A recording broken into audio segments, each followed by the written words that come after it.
Hello, and welcome to Drakewind Falls. A very empty Drakewind Falls, but a Drakewind Falls nonetheless. I'm James, your Drake Warden and Dungeon Master for this ongoing 5th edition adventure in a in a setting created on the one and only Good timing. microscope by Ben Robbins. I'm back, guys! Thanks so much for dropping by. We'll be going through and introducing all of our lovely players one by one. And I'll ask them to give a little recap of what happened to their character in episode 5 from a couple weeks back. So without further ado, as we are wont to do, we'll start with Horton Abernathy and the Ringer and proceed in counterclockwise fashion. That's right. I am Nate, your D&D Ringer, playing... I'm an owl and wizard, Horton Abernathy. I really have to stop playing races that both start with O, because I was about to say Otterkin, and that's not this game. That's different. It's a different game. That's Mondays. Today is definitely Saturday. So last time, Horton was in some classes, and he definitely did not fall asleep and didn't get in trouble, and everything will be fine. And dinner with grandmother is going to be great. It's going to be great. I like it. I'm Warrior. I play Highland, a draconic sorcerer Minotaur. Last time on Drakewind Falls, Highland gave a successful tour of campus as usual, as has always been the case. I'd like to emphasize. And toward the end of things, he received an upsetting stone call.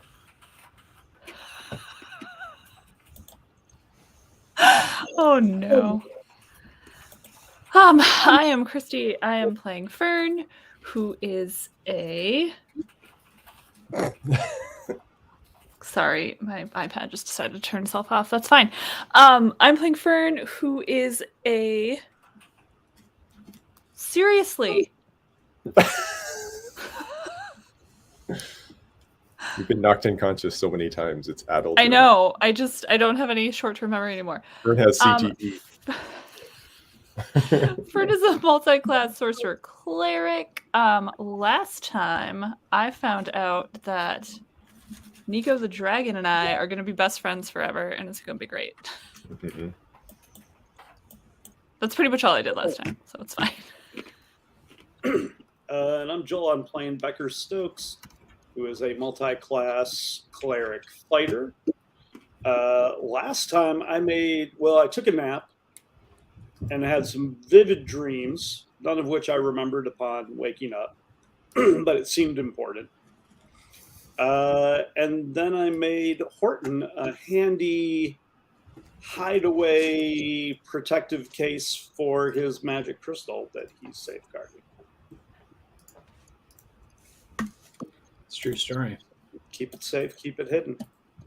And hey, I'm James. I'm your Drake Warden running this lovely game. We're here on episode 6. We're going to try to keep all our earbuds away from the kitty cats and all of our drakes inside the cart for the remainder of the evening.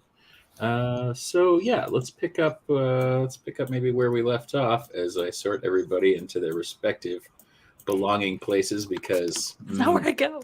Can't have the badness. All right.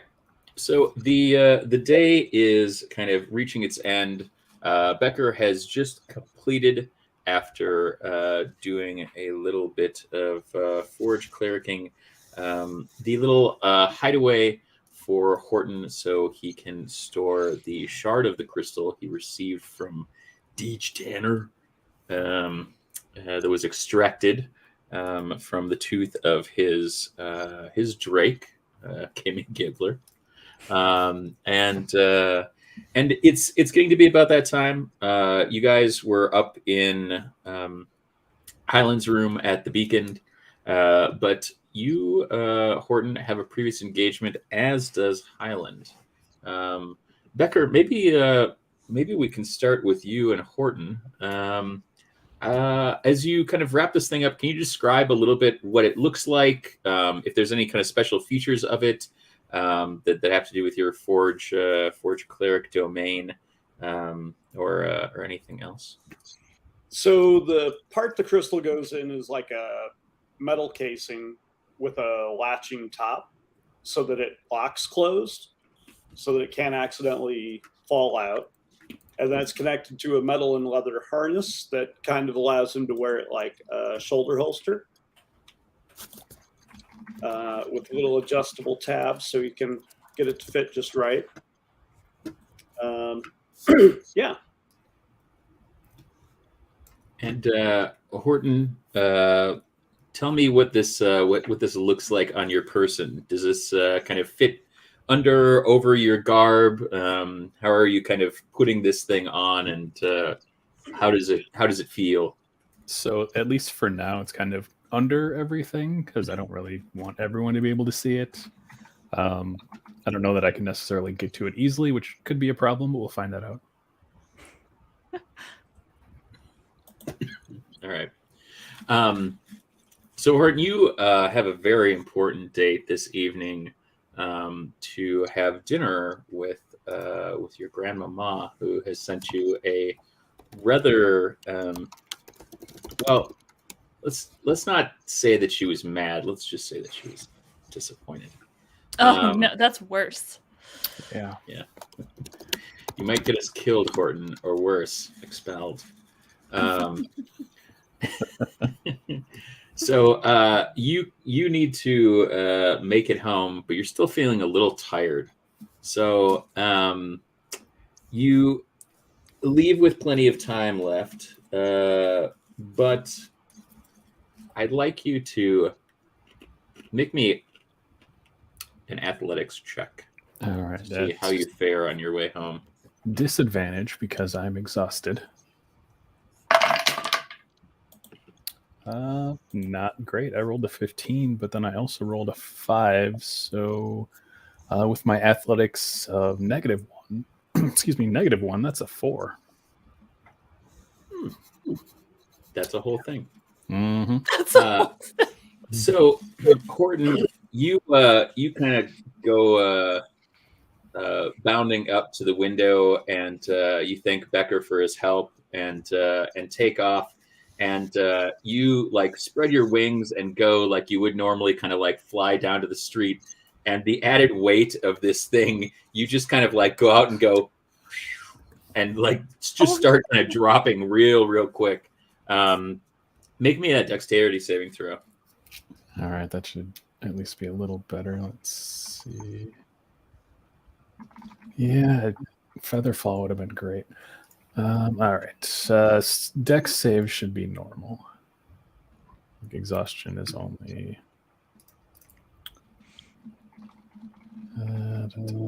Yeah.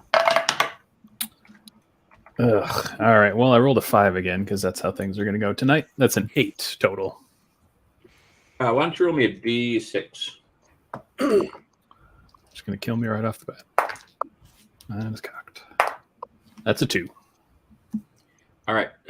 You're going to take 2 falling damage as you fall with the added weight until you're able to kind of right yourself and get down to the ground. Please tell me that doesn't knock you unconscious. No, I have plenty of life left. Excellent. Yes, luckily.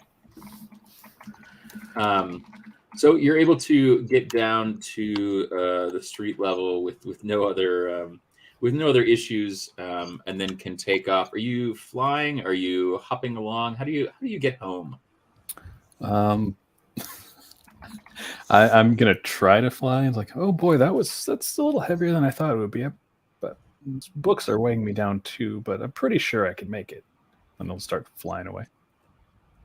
Excellent. Okay, so why don't you then make me some rolls? If we're going to go hard on this, they can be athletics, they can be acrobatics, but it's still pretty busy. People are kind of making their way out to the evening markets, picking things up on the way back from classes and the way back from from work, and you're gonna have to do a little fancy flying to make your way through here. So let's make 3 before 5. How's that? We haven't done that in a long time. I don't know if we've ever done that in Drakewind Falls. Not here. Would you believe 11? As Right, so acrobatics. 1 failure. All right, great. Let's try that again. Oh, Jesus. All right, well, that's 6. That's a failure. Oh, buddy. Yeah. Horton, you turn around a corner and you run into one of the largest creatures you've ever encountered, and just bury yourself in its chest. But its hair is so voluminous that it's almost like flying into a haystack. You poke your head out and you realize that this is one of the Cairn bears, one of the awoken bears, No. just kind of making its way through, and it kind of stares down at you and says, "Hello there. Where Oh are my you God, I'm going so in such a sorry. hurry?" I'm trying to get home. I'm having dinner with my grandmother. I'm in too much of a hurry. I'm so sorry. Oh, and he just kind of like reaches down and kind of like pulls you out with his giant paw, and he kind of like holds you up and says, "Well, I'm sorry that I got in your way. I hope that you have a better flight the rest of the way home." Oh, me too. I'm having so much trouble. All right, here you go. And he just kind of like pops you up in the air, kind of above everybody, so you can get a little you can get a little altitude. Excellent. And as you're like flying away, he's like, "All right," and just kind of like waves at you. You What a look back, helpful and bear. he's not the only woken bear. There's 3 of them that are kind of making their way through the city streets. One has a big kind of bandolier around its chest. One has a kind of a bright sash that's kind of tied jauntily around its head, and the other has a big shoulder pauldron made out of a tortoise shell on one of its shoulders. So why don't we try this one more time? Okay. All right. Since I'm up a little higher now, do I get advantage on this next roll? I'll say this. I'll give you 1 free success Oh, good. because you're up so far. So just give me 2 more successes before 3 failures. All right. I'm still at disadvantage because I'm exhausted. We'll see how this goes. Actually, let's use some different dice. Well, Horton, I'll give you this. Mhm. We can cancel out the disadvantage, or you can take 1 free win. I'll take the free success. Okay. That's how it's gonna go. Natural 20, but also 7. Oh. Buddy. So that's 10. That's still a failure, though, right? It is still a failure. Yeah. So that's my 3 That's failures. 1 failure and 1 success. We rebooted with your bear okay. buddy. Excellent. Well, there we go. It's 15. All right. You're able to kind of sail through, and you're just kind of making your way through. And in your head, you're kind of making your inventory of chatting with everybody on the way home, and trying to go through kind of everybody's schedule in your mind, so you can make sure that all your brothers and sisters are kind of ready to go before bed. Realizing that you have to get all your homework done, and you also have to kind of take care of the rest of your nest full of siblings. All the while, kind of deftly maneuvering through, carrying these. Oh man, he really didn't like that, did he? Carrying all of these Right books. off the map. Oh, poor Nate. Nate just couldn't handle it. Man, I'm sorry, Nate. I didn't mean to upset you so much. Oh, and you're muted. It just gets worse and worse for Nate. Shouldn't be. There he is. Okay, how about one more? One more All big right. success. 14. Yep. Absolutely. So you fly into basically like just directly into your room up at the kind of top of the structure, and you're able to kind of shed all of your books and accoutrement and kind of rework all of your vestments as they were before you need to head down for dinner. You realize that you're pretty close to when you would normally be eating dinner. The owls, being a little bit more nocturnal, get a lot of stuff done in the evenings before kind of going to bed pretty late. So you got a lot of time afterwards to do your homework, but dinner is going to happen pretty quick. Man, you could really go for one of those mouse treats right now. Alas, It's the truth. So Becker, what are you up to once Horton clears out and you've kind of done your business there? You're at the beacon. Highland was downstairs, so I'll head downstairs and see if I can find Highland. all right. Highland, can he find you? I'm probably still in like imagine there's like a corridor. This is probably like a back section from the restaurant area. So yeah, he's like mid conversation. I think he's probably like stopped on his way. He's probably out there. Yeah. All right, Becker, you make your way down. Highland's, as he most regularly is chatting with folks around. Ferdinand Moody, making an appearance again. Talking a little business, talking a little Genensis special blend. Gotta keep that supply fresh for all the customers. But you walk down and see the two of them there. Okay. I'll give him like just a little wave. I don't want to mess with his conversation if he's engrossed. Did you measure your thing? Yep, all squared away. Our little friend is headed home for dinner with Grandma. Oh, okay. Well, Poor that's kid. nice. Poor kid. Oh, family dinners are nice. You met his grandma. Yeah, his grandma's all right. Big She's a little, bad. little prickly, but I mean, she's okay. She's not gonna like kill him or nothing. He's just late. He was just late to class, man. Like, it's gonna be all right. She's kind of severe. I mean, I guess that's And fair. she was willing to send him out into the wilds with, 3 virtual strangers. One of them being an accomplished tour guide in That's true. caves.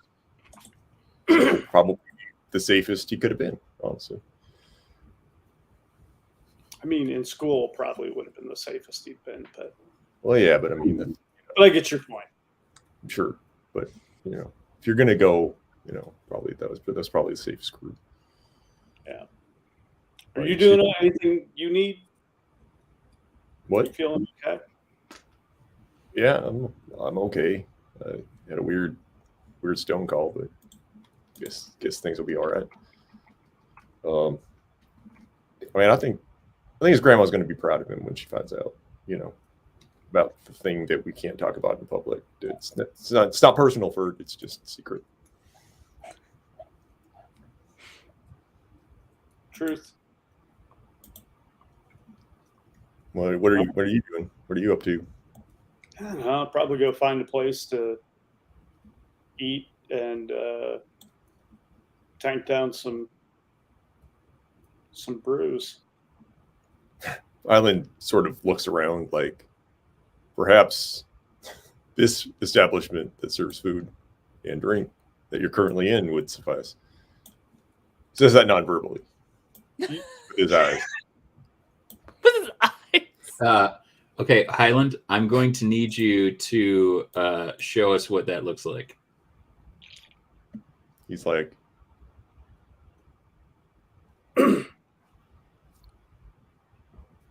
That's real nice. sort of like that. Highland, you can have inspiration. That was Great. Thanks. quite good. Compliments to the chef. You are the chef in this case. I know, and I'm Yeah, okay, just making sure you're I'm aware. self-complimenting. All right, Yep. Becker, do you pick up on this social cue? I'm not sure if I would or not. Why don't you roll me an insight? Like while you're like mulling it over, Highland is behind the bar pouring you an ale. That'd be a 7. Becker, you're like, all right, that's a great idea. I'll see you soon. You like look over and he's like literally like putting a tankard of ale down on the bar. Like, yeah, he's sliding it real cool down the bar. Becker, There's I ale want you in to make me another insight check. Roll initiative, Becker. That was an attack. 12. We'll call that good. At the last second, you see this thing like just coolly sliding down. And you're like, oh man, Highland's like really back there, like just doing stuff. That's great. I hope he has a good night. And then you're like, oh, that's for me. And like at the last second, you like reach out and grab it, and then you're like, yeah, okay, that was for me. I get what's going on here. Well, now that I have beverage, I'm gonna have a seat. Yeah, there's chairs and stuff all over if you didn't notice. So just pick one. All right, thanks. Sure. All You guys have food too? Oh man, do they ever? Ferdinand like pops his head out from the back and is like, give him the hard sell. On what though? Like we got a lot of things. Like the candles. We got a hard roll sell. We got a hard roll sandwich tonight. Okay. We got a hard roll sandwich tonight. It's good. Enough said. Yeah. It's hard. It's on a roll. Or the roll's hard. I don't know. Something's hard in there. Oh man. Ferdinand like just kind of like looks out and is like listening to this entire thing, and it's just like kind of shakes his head and then just like yells back to his chef that's back there. Like one hard roll sandwich. And then he walks back into the kitchen and he looks back over to the door and he says, one hard roll sandwich coming up, and starts making the hard roll sandwich himself. All right, Fern, what are you up to? How are you taking all of this? I mean, it's new. It's news to me, but I'm intrigued. What's Fern thinking about in general? I mean, where exactly did we leave it? Where indeed? We were about to have a conversation, right? Yeah. Mm-hmm. So I think Fern is just like, she's curious, she's interested, she's pretty jazzed that like she and Nico are best friends now. She's probably wondering what everybody else is up to because I just left. I just went on a magical dragon ride. You did go on a magical journey. I did go on a magical dragon ride. It was great. It didn't even fall off. With the Drake buddy of your long lost grandmother, who he's cool. Not universally beloved. I mean, no. It's true story. Yes. I need to go glaze this cake, but I'm on audio. Oh. Okie dokie. I was going to turn or remove her, but then we would not be able to hear her. So I'll let her contemplate that, and we'll head back to Horton while the cake is getting glazed. And Horton, you head back in, and after you've kind of done all this, you open your door, and they're just like perched on each other's shoulders, all of them kind of listening at the door as Harlan, Holden, Hayden, Harper, and Hope, your lovely brothers and sisters. And they're all like, Horton, why is Grandma here? Grandma doesn't always come. What's going on? How was your first day? I definitely wasn't late. It was good. Oh, that's great. Because when you were fast asleep and everything was going to start this morning, we were like, maybe we should wake him up. But then we were like, oh, I don't think we should wake him up. And he would know. It's his first day, and he knows when he has his classes because Horton's the smartest. Next time, maybe wake me up. Oh, okay. All right, Horton. Excellent. Hey, can you help us? Can you help us all with some of our chores tonight? We have so much to do, and we got to get ready because if we don't pass our exams, then we won't get into Drakewind Academy. I can certainly help you. Oh yeah, they are just like flying, kind of all up around your head, just like woo. Especially Harper and Hope, who are your tiniest sisters. They are just like these little fluff balls, just kind of existing in your orbit, flying around. And Harlan kind of leads in and is just like, Grandma's downstairs. We should probably go. Yeah, did everybody wash up? Holden's eyes get real big, and you see him just like hop back, and he like disappears around the corner, and then like comes out, and he's just like, like shakes all of the water off, and Hayden is just like not having it. I just washed up. Hayden and Holden are the twins. Yes. The 14-year-olds. Yep. So yeah, those two typically, they're twins. They kind of are. These two are a bit more like yin and yang. Like they're a bit opposites, even though they look strikingly similar.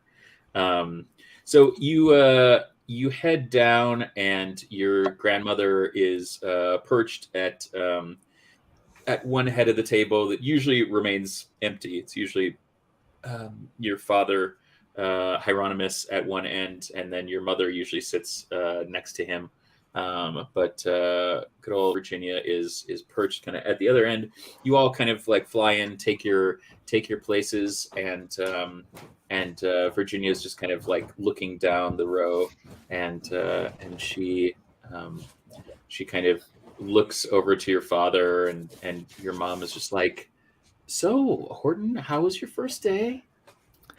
It was good. No major mishaps. Oh, that's excellent. I'm so happy. And Virginia, how was your first day? And she kind of looks down at you and says, well, I'll say that Dr. Lanny was speaking quite highly of Horton's performance today. He even went so far as to help out with a couple of things in class, so I have no complaints. There was a bit of a misunderstanding, but it seems to be all cleared up. So, congratulations, Horton. Welcome to Drakewind Academy. Oh, thank you. Your dad kind of leans over and is just like, oh, that was a close one. And he kind of like brightens up and is like, Mother dear, what does the semester hold for you? What will you be doing? More alchemy, I suppose. And she says, oh, quite yes. And we have a couple of guests this semester teaching classes, as well as some other council business that we'll be busying ourselves with. So I may not have as much of a teaching load this semester, but I will be quite busy, quite busy. and she kind of looks down her nose at you and says, "Speaking of quite busy, how were your other classes, Horton?" Oh, they were good. Not really anything too exciting. I'm sorry, I just saw Great British Drake off in the chat. Yeah, Joel. I have bubbly water, and now my nose Oh has no, bubbly water up too. the nose. Ah, That's the worst. Great British Drake off is so good. I completely lost my train of thought. She was asking about the rest of the classes. Yes, the rest of your classes. What all are you taking again? Of course, I mean, you were there for alchemy, and then I've got numeromancy after that. Oh, and how was numeromancy? It was, I don't know. It all added up pretty well. Your dad just like claps you on the back with his wing.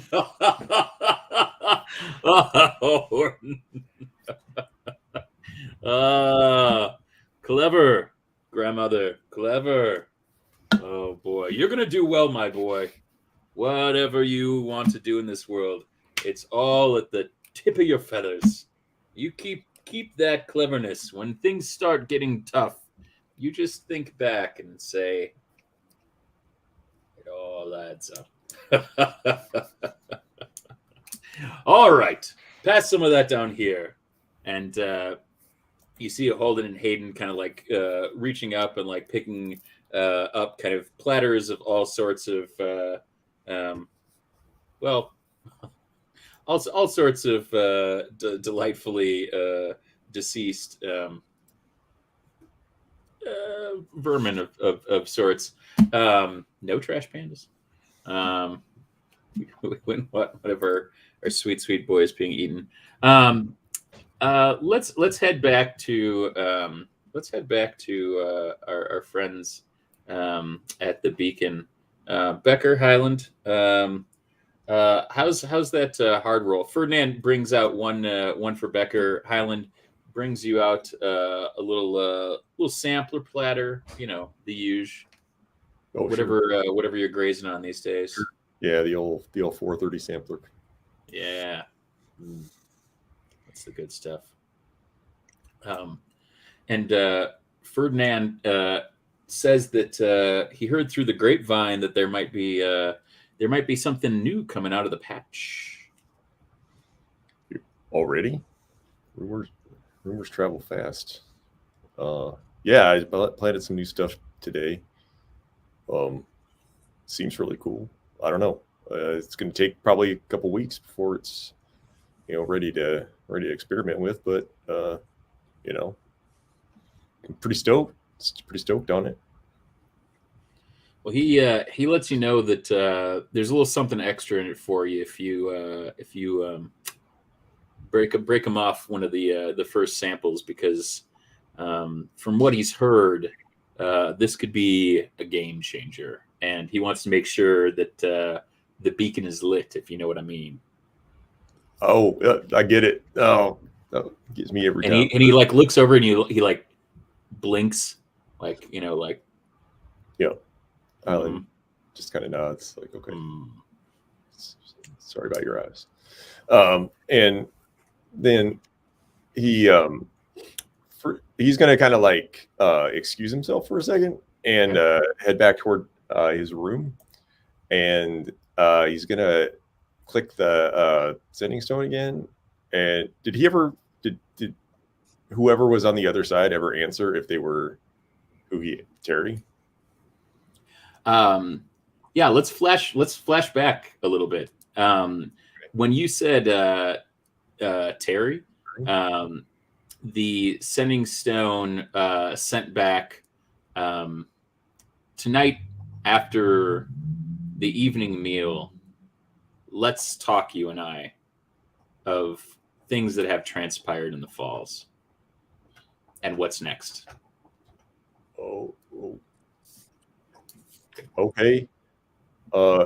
Maybe you put my dad on? Kind of. This is a little invasive and it's weirding me out. I just want to make sure he's okay. Dad? You get a message that comes back and says, I can't wait for dinner. It's going to be so delicious. Thank you so much for going out of your way to make our life so happy. Sounds like Dad. All right. All right. Enjoy dinner, Dad. Oh, Highland, I'm sorry. I must have sent this to the wrong stone again. It's okay. You should, you know what? You should start marking the back of them or something. You know, just put right my name on it, or just an H, or some other symbology that reminds you of me, etc. I have marked them, but then I keep putting them in my back pocket, and the markings keep rubbing off. Sure. Must be that famous. Oh man, I think I'm out of words. I was not thinking ahead when I was throwing extra words in there. It must be that famous. It's powerful ass, Dad. It's powerful ass. Anyway, have a good night. You too, son. I love you. Love you too, Dad. A couple minutes pass, and you get a message. Sorry, Anson, I'm running behind. Looking forward to dinner tonight. I have a great story from the market.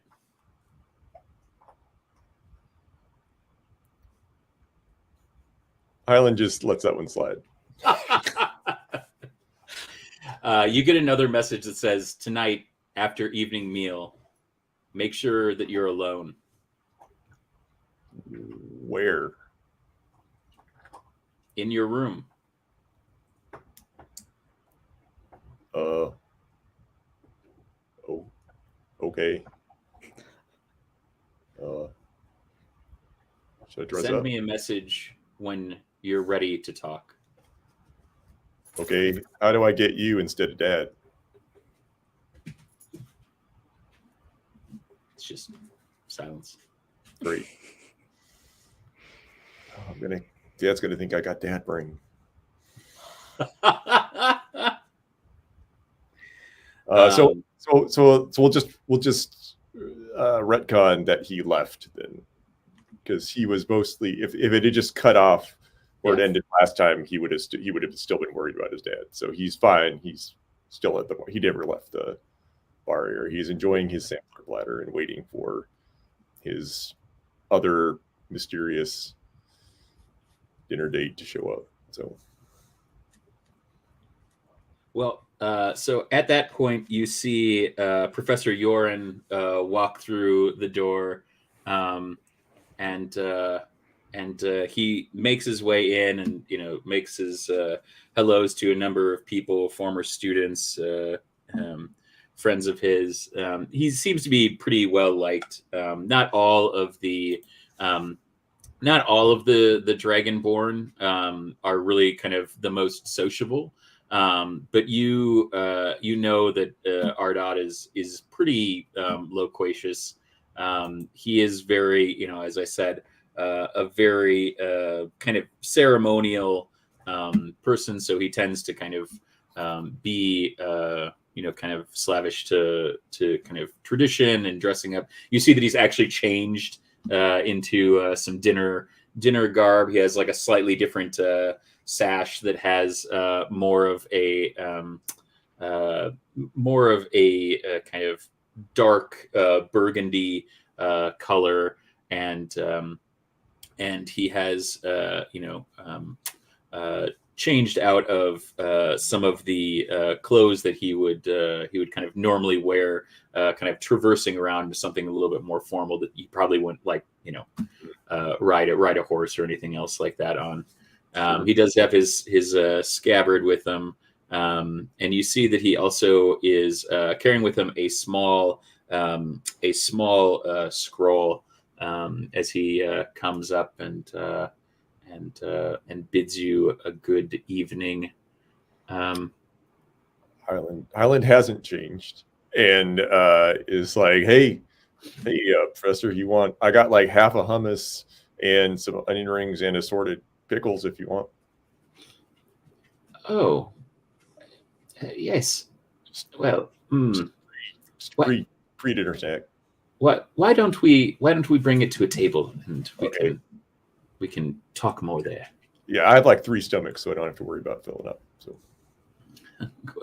good. I only have 1, but we'll fill it up. Okay, good. Excellent. That's all right. It's a nice sash. I like the burgundy. Thank you. It's for occasions such as this, Sure. Yeah. Dinner in fine dining establishment like this necessitates some decorum.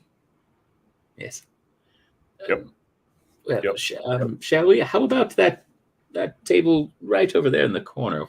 It seems appropriate. So he heads over there and he kind of stops by and asks for kind of a menu from Ferdinand. Ferdinand kind of like looks at the chalkboard and looks at like the hard roll and looks at the sampler platter and is like, yeah, I'll bring that right over. Fern, my dear. Indeed. Cakes glazed. Cakes glazed. Cakes glazed. All right. You've had a fairly interesting conversation so far. You know that Nico is actually the Drake that belonged to your grandmother, and our good friend Docklin Bright River has shared a couple of things with you that you didn't know up until this point. Obviously, she's been hiding. She's been hiding Nico since the fall of the falls,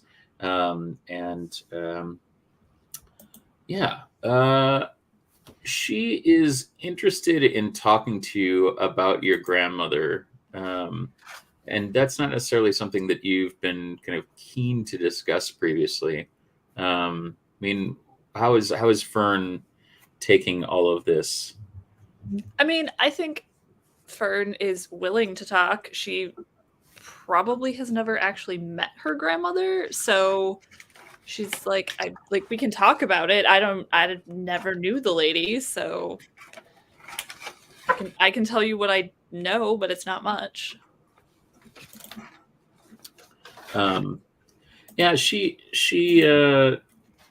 just kind of kind of bids you to sit down and she's like, tell me what you do remember. I don't remember much at all. Like, I've never met my grandmother. She was never part of my life. My parents didn't really talk about her. She left my father alone, essentially, to raise me.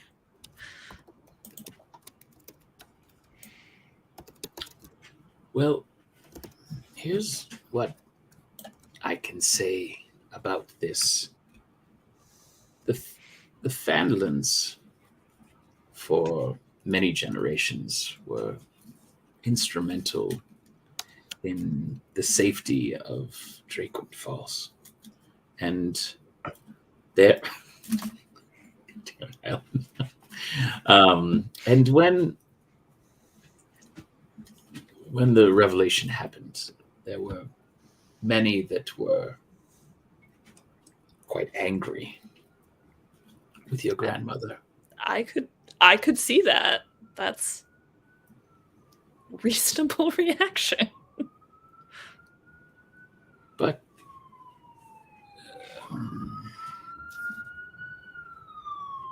how can I say this? Before all of this happened, let's go back. The former keeper of Nicola was a man named Colt. And your grandmother,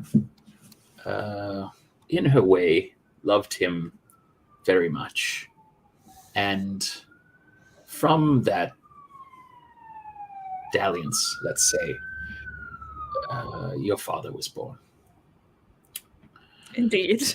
And he did not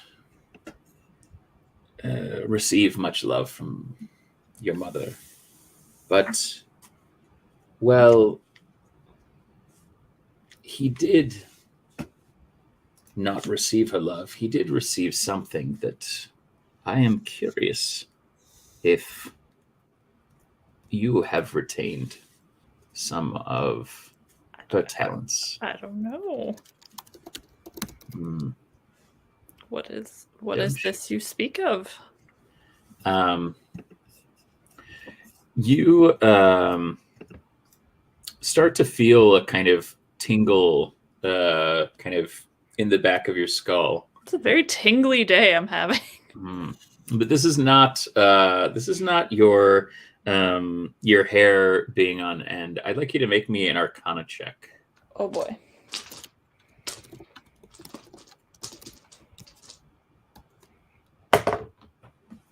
Oh no.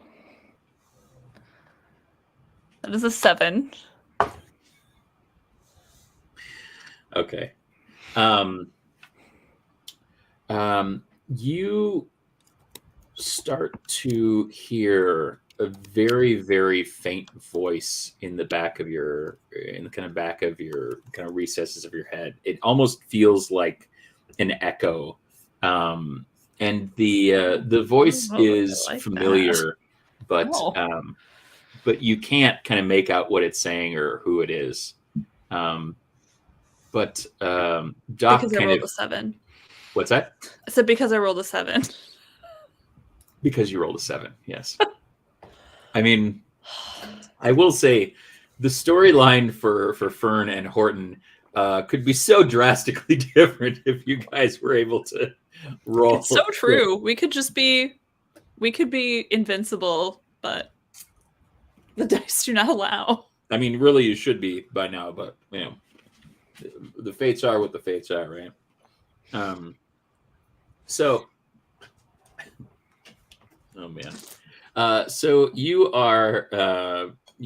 kind of have this kind of inkling that the doc was kind of hoping to elicit a bit more of a reaction to no avail. And so you kind of sit there puzzled by this for a little bit. And then she says, why don't you show me some of what your mother taught you? Okay. So what's some of your kind of best sorcery that you've been taught by your mother, Arira? Is it Arira? I Arira? generally don't remember. Orira. Oh, I think it's Arira. Arira, even light. Well, Vandalin now. Oh. Did she maybe she kept her name, you know? She's okay. I didn't. She's a forward-thinking lady. Just ask. I didn't know. I don't know. Ooh. I mean, I feel like I've got like gust and some lightning-y magic, and I can do a little gust situation, blow some stuff around. You don't want to I don't want to wreck this lady's house. All right. So, okay. So you are making our Arcana check for me. Oh god. Hopefully this goes better. Oh, that's a crit. Like, good crit? Yes. Okay.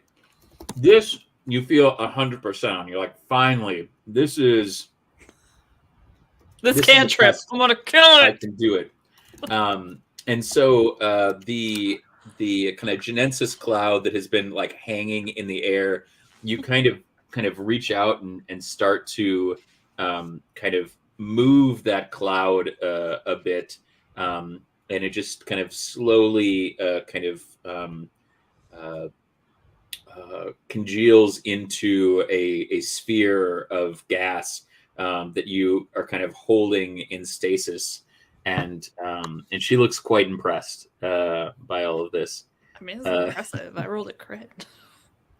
And I'm impressed with myself. That's just you. It's just all you. I Just all know. you. I mean, Fern does good stuff, but Christy just wow. She finally shirked to the Nate luck. I mean, I did roll a 7 when I was going to prove that I could be magical, so... Yeah. So performance anxiety. I'm on it now.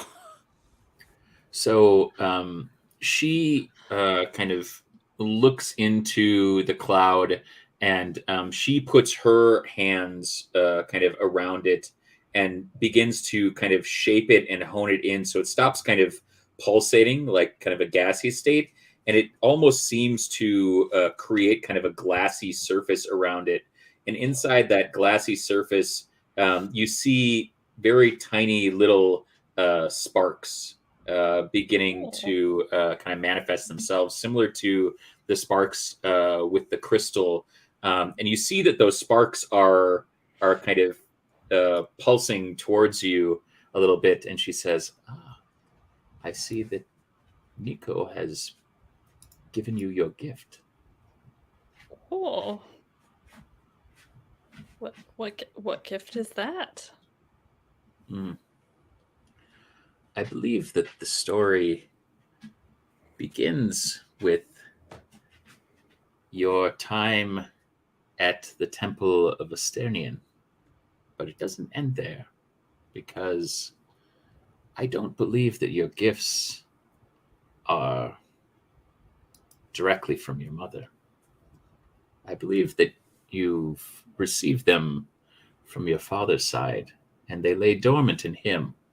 But in you, I see your grandmother's gifts, quite apparent. And though I don't believe they've all manifested themselves, the bauble that you have hanging just below your blouse, I believe will begin to reveal some of the true nature of your powers, if you're willing to accept them. Horton, dinner. Oh man. Without going into too many details, yes, voles, a little bit of everything, voles, moles, and oh my, even some mouse candy. Not mouth candy, a sweet treat for dessert. Come on, that was one of the highlights of last episode. What is mouth candy? I still don't know. As a hashtag for one of the tweets. Still don't know. So everybody's kind of getting wrapped up. The twins are on dishes tonight, and they're kind of over there taking care of things. Your younger siblings are kind of slowly making their way through the kind of preparatory books and getting them out so that you can help them with your homework. And so you're able to kind of get things together, and your dad kind of leans in as your mom and grandmother are talking a little bit, and he says, I don't know what happened today, but I'm proud of you, and I think that Granny's going to be proud of you too. So whatever she says, and I know she wants to talk to you, you just gotta let that roll off your wings. All right, just wick it right off. Don't even give it a second thought. Wrap up, go help your brothers and sisters, and I'll take care of her. All right, Dad. I might have been a little late this morning, but I mean, otherwise it was okay. You know, I think we all learn by doing, Horton, and sometimes you got to do it wrong before you do it right. So make a mistake once, don't make it again. Am I right? For sure. All right, you get on going, and you kind of head off, and your grandmother is kind of waiting over with your mom, and you can kind of make your way over there, and she says, "Well, I'll leave you two alone. You have a good conversation, Horton. I'm glad you had such a good day." And she kind of heads over to help your siblings out, kind of clearing things out, putting some leftovers away. Oh, it's the poof. And your grandmother says, I don't know. I don't know what you did to be late, but I cannot impress upon you how much it is not going to matter what your professors say or do to clear your good name. If you make a habit of this, there will be trouble and consequences, Horton. Oh, it definitely won't happen again. It just took a little longer than we expected to get the thing we had to go get. I can say this as a council member and as your grandmother. See that it does not, because there's only so many chances we get in this life, and there's even fewer that we get as Abernethys. The burden of responsibilities for the Owlin in the Falls is directly on our wingspans. And, well, you don't feel the burden of that now. You will, at some point, feel it. Goodness knows that your father does not, but it has to pass to someone, Horton. And with you enrolled in the academy now, it may very well pass to you as the eldest. So I need you to take this quite seriously. And I need to know that it's safe. Oh, trust me, I'm taking it very seriously, and he'll kind of pat his shoulder where it is holstered. Excellent. And you've enlisted the help of our dwarven friend? Oh, yeah, he's super helpful. In the safekeeping, I mean. Yeah, he made a little something to help keep it safe. I don't need to know. It's only that it's safe. The fewer that know, the better. Okay, we're good. Excellent. She turns her head around, and she can see that Holden and Hayden are kind of squabbling a little bit, and she kind of hoots at them and is just like, "Children, we're having a conversation. Please keep it to a dull roar." And she turns her head the rest of the way around and is just like, "I'll be seeing you soon, Horton. Please ensure that it stays safe and that you stay safe as well. Oh, of course. And don't be late again." Wouldn't dream of it. Oh, but I believe you would. More sleep earlier. All right.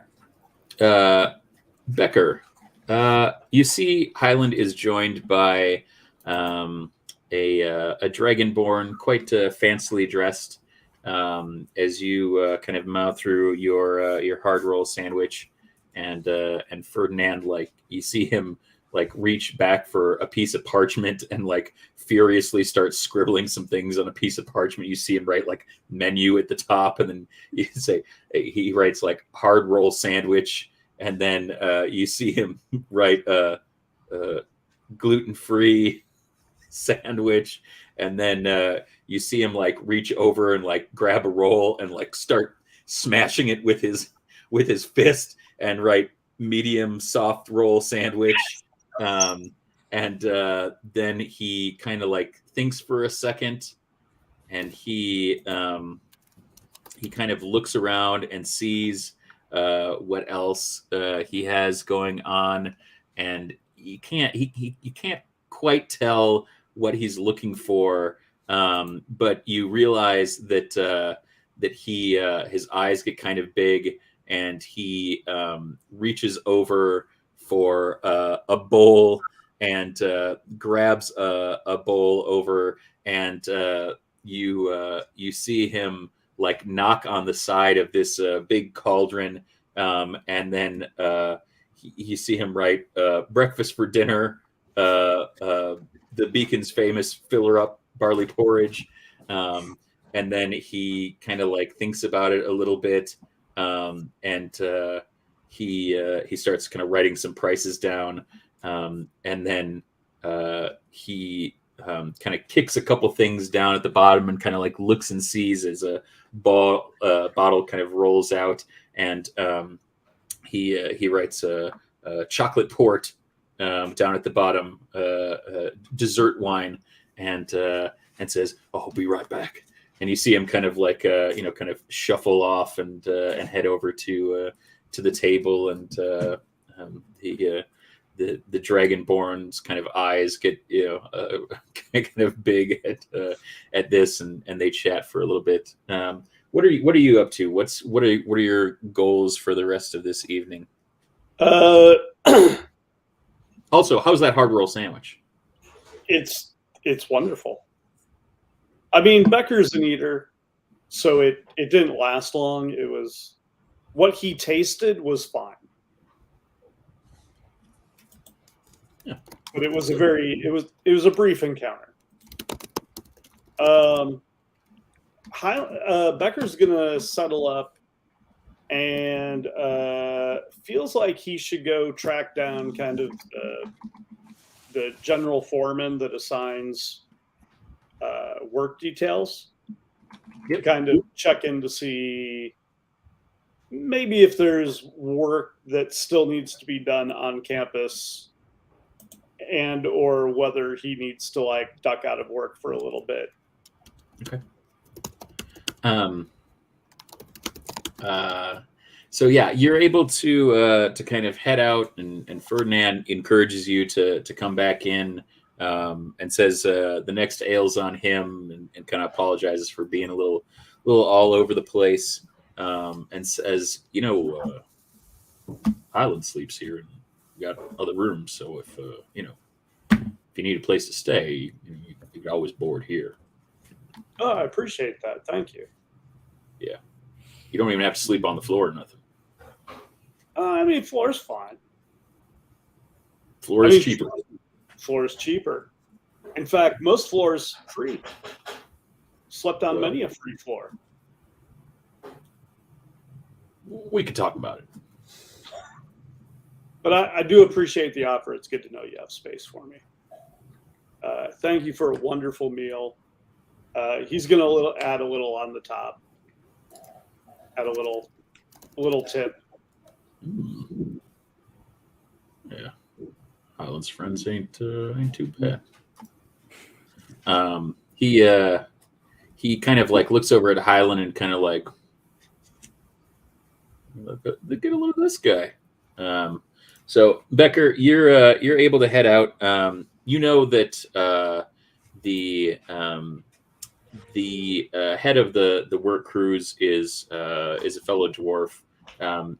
Dwarven artisanship runs deep, and you're not the only kind of builder that has come here to do this work, and so there is another kind of dwarven inn outside of the Leaky Stein that is kind of further in, and the Burning Hammer is another place that you know that you can usually find one of the foremen for the work crews, even if it's not yours. But you see that as you walk in, there is a host of dwarves and humans and other races, a couple of rat folk, a couple of satyrs, and they're all singing and drinking and kind of generally reveling and really kind of celebrating a job well done. And so your foreman, you see, kind of sitting at one of the far tables, and Becker, and he like ushers you in and says, "How was your day off?" It was interesting. Wanted to check in with you. I think I need to do some prayer tonight and see if I can get a clearer path. But I've been getting indications that I need to be at the school. Nothing terribly concrete, but just kind of what I would classify as divine suggestions. So I was kind of wondering if there's a lot of fine work that could be done up there. A lot of those railings have some like stray burrs here and there that could be filed down, and Why don't we go through a list and I can put something together for you? You're looking for a little bit more flexibility in your schedule, a little work-life balance. Yeah, I would say that's true, but mostly I think I need to be around the school.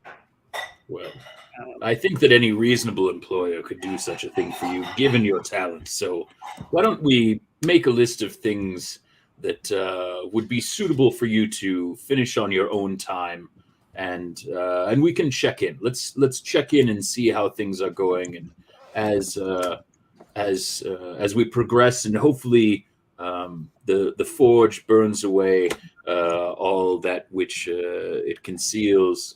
Currently, we can look into to bring you back on more regularly. But listen, we cannot provide the service that we provide if we do not have the balance that we need. And so let's take this time and opportunity for you to restoke your fire and to do things, beautiful things that take time and take craft. They must be given the space that they need to be revealed. So why don't you tell me where I can send this list, and I will make sure that tomorrow morning, first thing, once I have a chance to check in with everyone else, we can make this new schedule with some of that balance in mind. That sounds great. I don't really have a formal place I've been staying, although I was just told there's room at the Beacon, so I guess I could stay there so you know where to find me. Oh, well then, I tell you this, I will come in person, because, a large bowl of filler up to start up your day. I like mine extra bacon with a little bit of syrup on top. It's legit. Give it a shot. Well, and if you do have if they're big jobs that you need me on, I can absolutely be there. I just feel a tug in a particular direction right now. Well, let me tell you this. You've answered a call, and you've answered it repeatedly and provided some of the finest craftsmanship of anyone who has participated in the rebuilding effort. And that kind of commitment should be rewarded. And so we will make sure that you have the time to pursue these things to the best of your ability, to the same ability that you've pursued everything else. And when more full-time work is needed, when a big job comes in, we'll make sure to let you know. And if you're able to join us, we would be happy for your presence, Becca. Thank you. It's literally a dream that could only exist in a world like this. Well, we are dreamers, but we are also realists, and we recognize the need for something more consistent, and we make commitment to those who commit to us. So dream no longer, Becca Stokes. Lest it be the dreams of the Forge Fathers hammer ringing out through your ears to call you back to this wonderful existence here in Drakewind Falls. Sounds perfect. I think all that's left to do now is drink. And he like calls in, and he's just like, come, takes a big bottle, clang, and slaps it down on the table and says, then let us drink, and tomorrow let us fill her up in the morning and dream of what comes next. He pours you like a big old like flagon of mead, and y'all start singing your songs. I think good. Fern. Yes. Yes. So you've been treated to a little bit of the kind of power of your friend Doc Bright River, and you recognize that you hear a sound kind of in the back of your head again. Make me a perception check.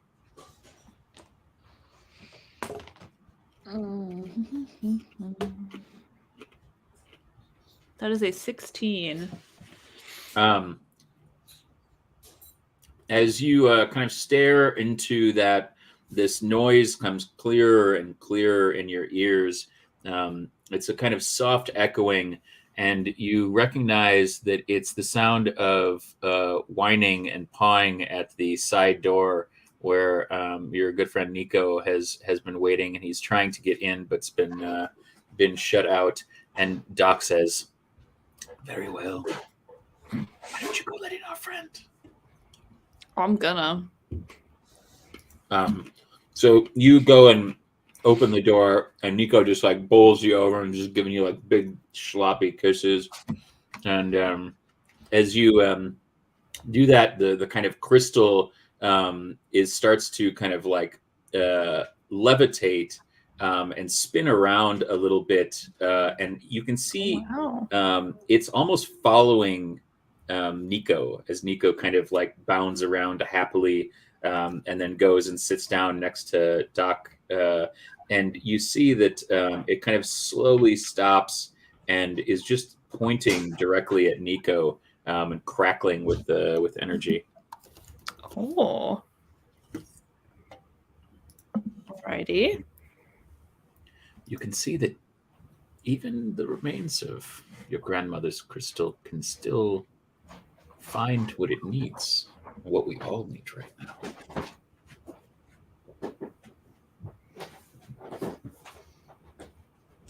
I see. Do you? Sort of. Tell me what you see, young Fern. I mean, it would seem that this crystal is tracking Nico, who is obviously a Drake. Does it do this with all Drakes? That's something that we would like very much to find out. Ah. But there aren't very many Drakes around. How will we test that? Well, I think it's going to require a little trip. Oh. You see... Where to? Well, that all depends on what that and what your diminutive friends' crystals say. if we knew where all the drakes were, they would be here with us, hopefully safe and protected. But since the revelation, the drakes are no longer roosting in the falls, and we're afraid that there are forces that conspire to keep them not only from the falls, but remove them from this world forever. Bad news. Yes, very bad news. The worst news. But we have the means to hopefully alter their fate and our fate with it. And hopefully you will be one of the chosen few to help us accomplish this goal.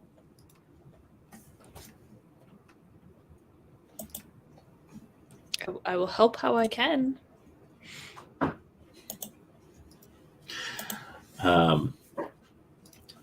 She says, well then, why don't you take this? And she gives you a sending stone. And she says, the council will call for you when we are ready. And until then, I urge you and your companions to keep that safe and to seek guidance as to how best to use it. And where would I find that guidance? She kind of reaches out with her kind of walking stick and kind of pokes you in the chest. Right there. And then she like pops you on the head and says, and right there.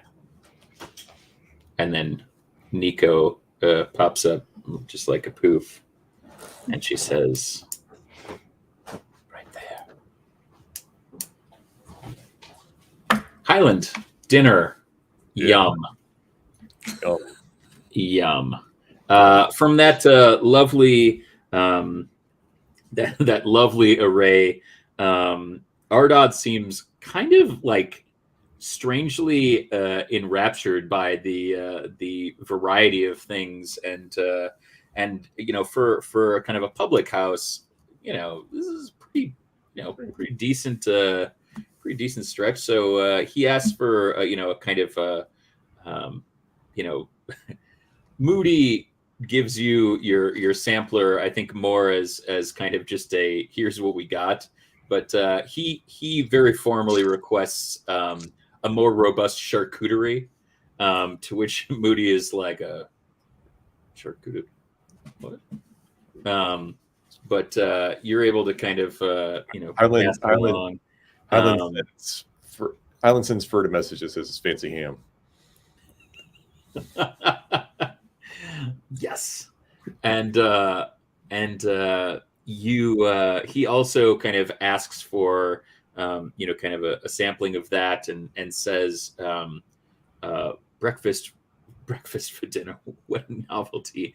And he just kind of like orders a kind of whole sampling of this and says, and absolutely an entire bottle of port. Bring it right along, and two glasses.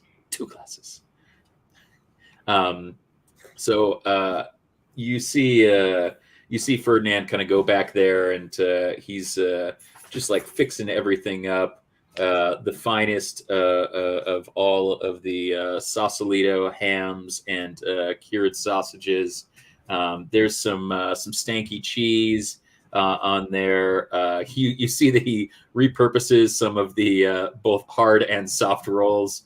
And as well as some pocket toast, pre-pocketed, to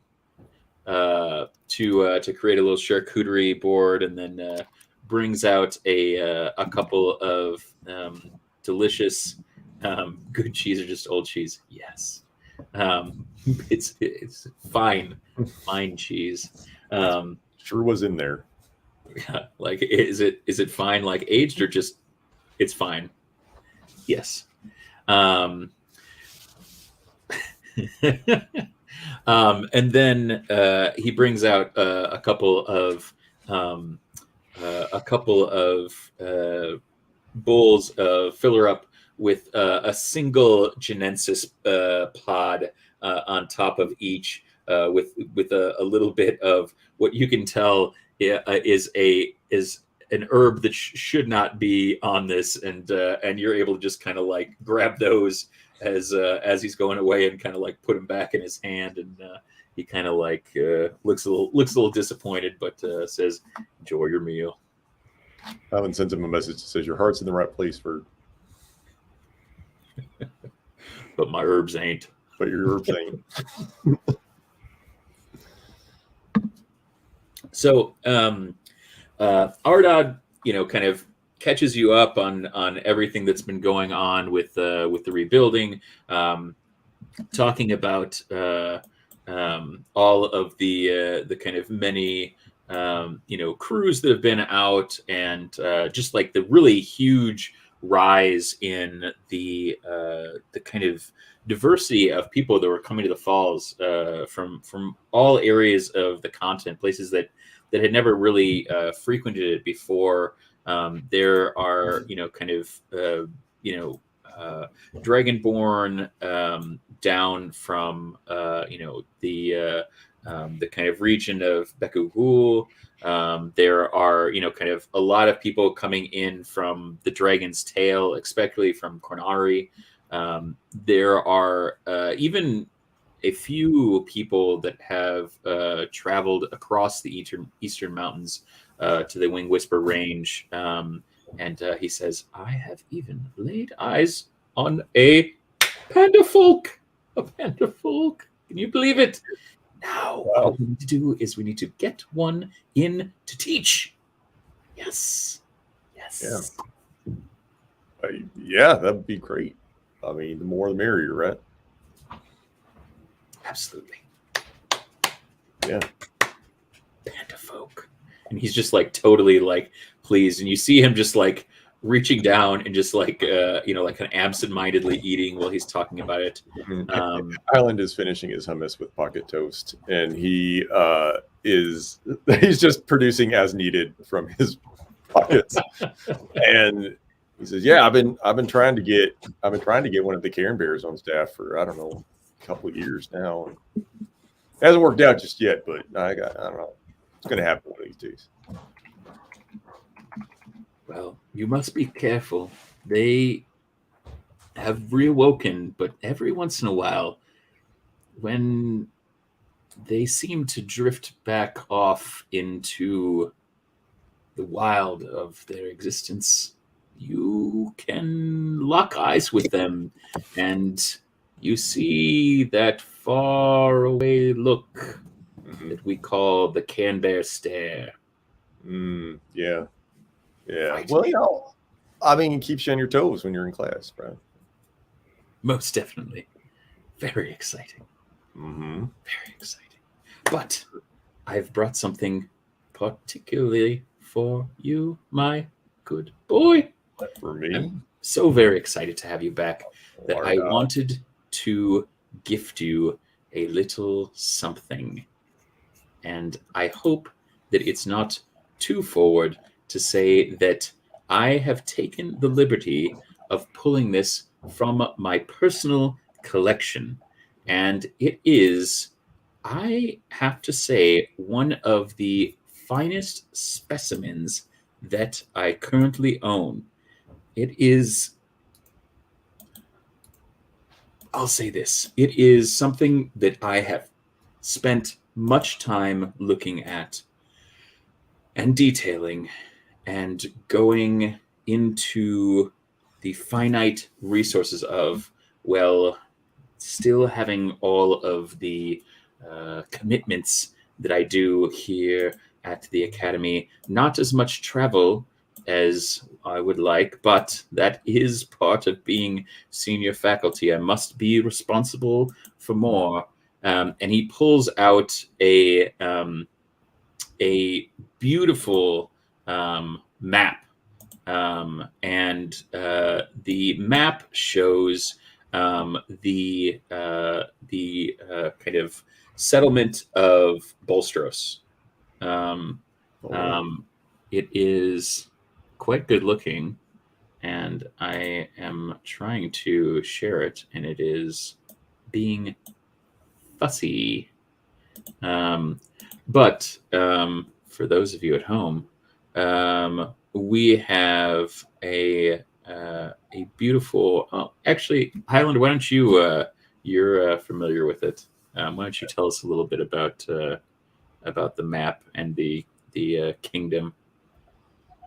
Sure. Yeah. Bolstros is where Highland is from. It's in the very, very north of the continent. It's one of the northernmost cities. It's also one of the largest cities on the continent. It used to be a Minotaur settlement. It was settled by two sort of legendary Minotaur adventurers and lovers. It is divided into different wards. So there is Eldis, which is the old town, which is the Minotaur part.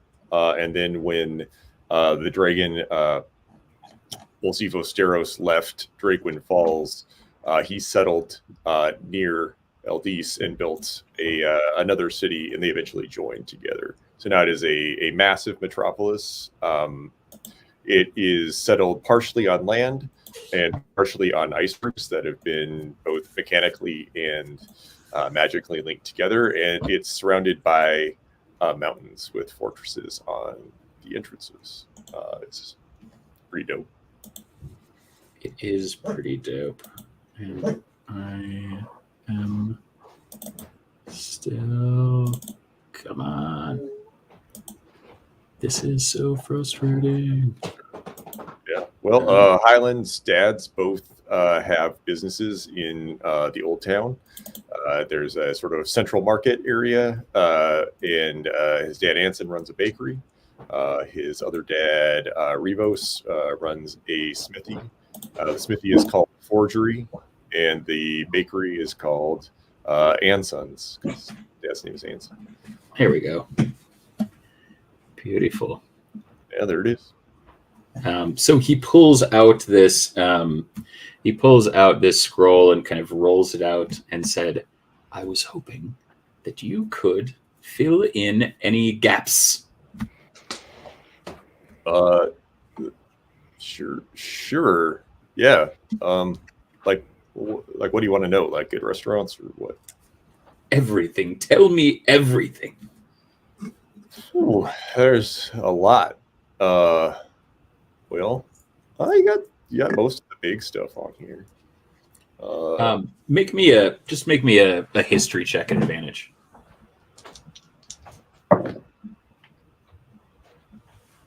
16.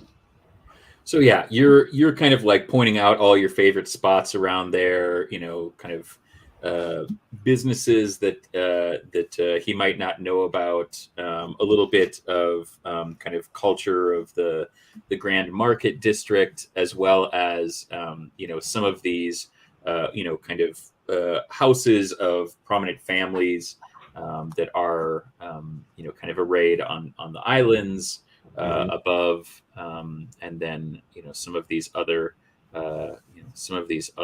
districts. His map is pretty good, but it kind of lacks the touch of somebody that's been kind of there and lived there, and so he is incredibly pleased to get a bit of insight into everything that's going on. Sure. I was like, yeah, I mean, folks will tell you that all the best restaurants are in Grand Market, and they're good restaurants, but you're going to pay Grand Market price for those. If you want to go to the real good spots, they're over at Bakari, near where they make the stuff, because they got all the good stuff. They grow there, produce there. So you want to head over there. He points out a couple spots on the map, and he's like, if you ever want to visit, you'd always see if you could do a guest spot at Bolstros Academy.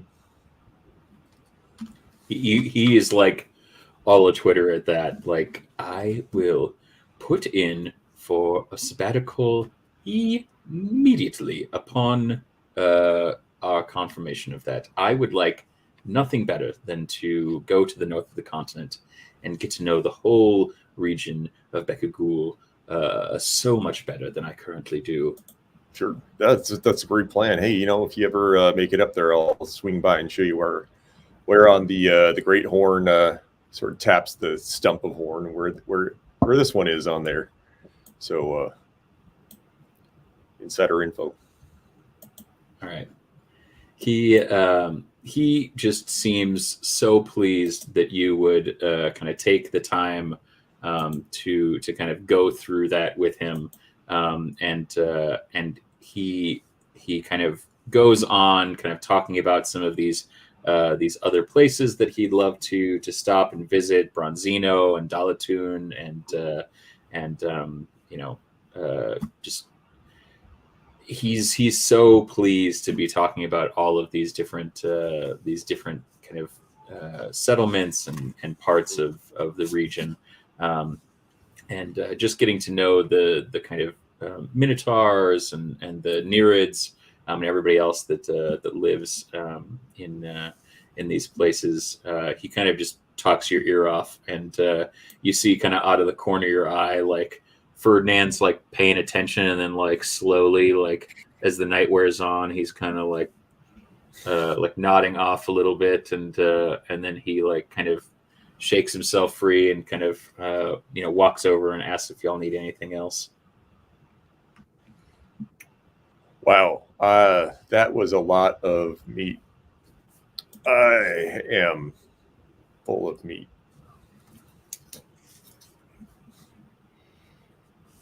Ardad? What's that? You doing all right, Ardad? You need anything else? I think that I have gotten more than I bargained for.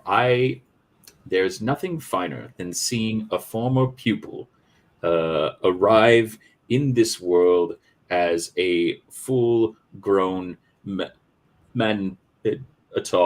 and find their place, and not only that, but to add to the great pool of knowledge that we all swim within.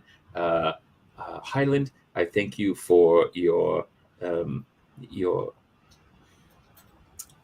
everything.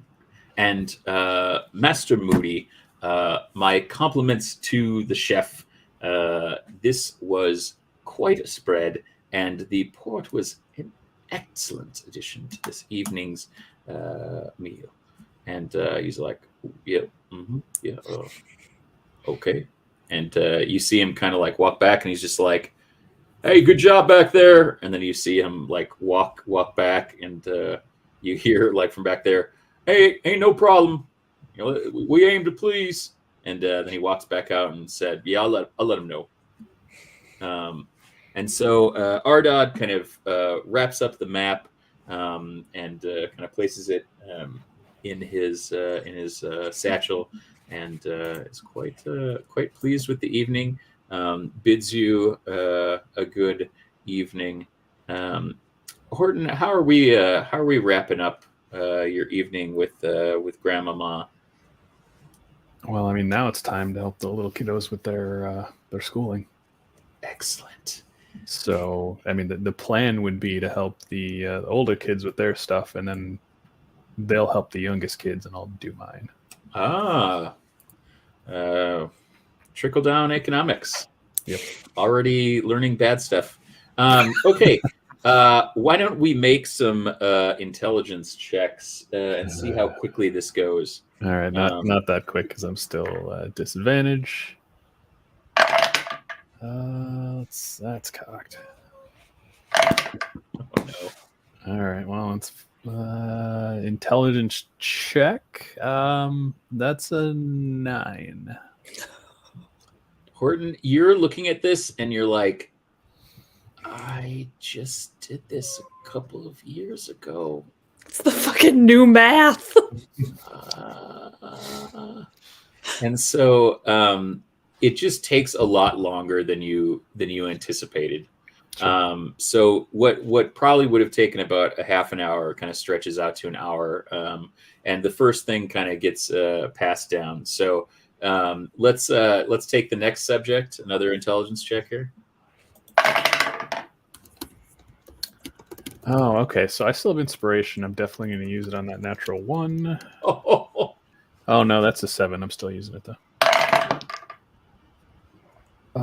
19, but also 2. So that's 19, 5. but also 2. Yeah, that's disadvantage is killing me. That's It is that new math. Horton, you again. The night stretches on, and what should have been done in an hour is stretching into 2 for these first 2 subjects. We got one more subject to go. So am I going to have another level of exhaustion after this? one more time? Let's see how late it goes. Okay, so I I got a 15 along with the natural 20 that time, so that's 19. So you get to the end and you realize that the last subject is alchemy, which is your jam. You're in the 201. You were proficient enough to kind of just breeze through that, and so you're able to kind of play a little bit of catch up there, and then able to kind of head on over and start working on your homework. It's about an hour later than you anticipated, so let's go ahead and make one more intelligence check to see if you can do it. And you know what? I'll let you make an intelligence saving throw because you're really trying to save this evening. I sure am, but I rolled a 4 and a 3, so that's 10. Okay, Bro, how did you get into college? You are just kind of worn out. All of the kids, kind of it's passed down, and like you're finally to the point where you have time for yourself, and you are just kind of falling asleep as you're doing your work. You're still feeling relatively exhausted, and you kind of doze off while you're doing it, and you find yourself in a large cavern, and there is kind of huge bursts of energy happening all around you, and you hear the familiar sound of Deej calling out to Kimmy. You see a rabbit folk bounding around with a bow and arrow, lighting off enchanted arrows. There's a large dragonborn that is concentrating their attacks on a kind of tall female figure that is striking out at the lot of them. And you are able to kind of make out a figure that is off in the distance that you can't see very well, and you see the rabbit folk make its way over to this figure who is laying face down, and you see a drake kind of fly in and land and pick the kind of limp figure up and begin to fly away. And as it's flying away, you see the woman cast another spell, and there's a bright flash of light, and you wake up, and the shard that's underneath your cloak is glowing brightly. Oh boy, I fell asleep when I was doing my homework. That can't be good. That was a weird dream.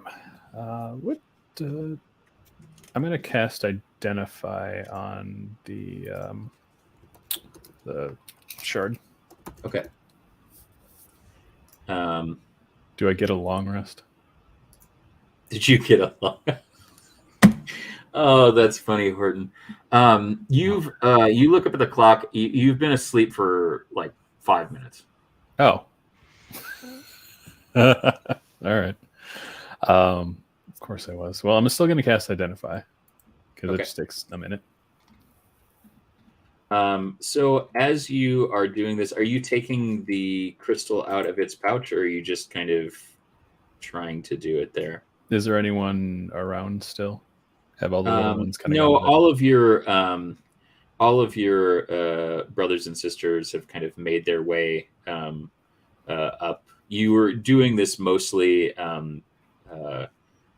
the kind of kitchen table or dining room table after it was, because it's the only place that can literally hold all of you and your brothers and sisters in the house. It's a modest roost, but it's home.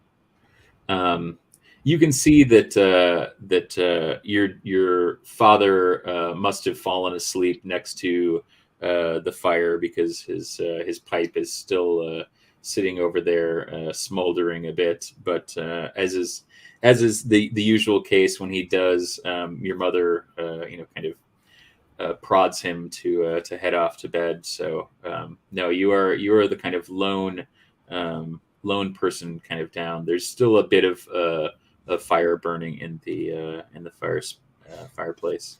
Okay, since no one is down, I'll take it out and then I'll cast Identify on it. Okay.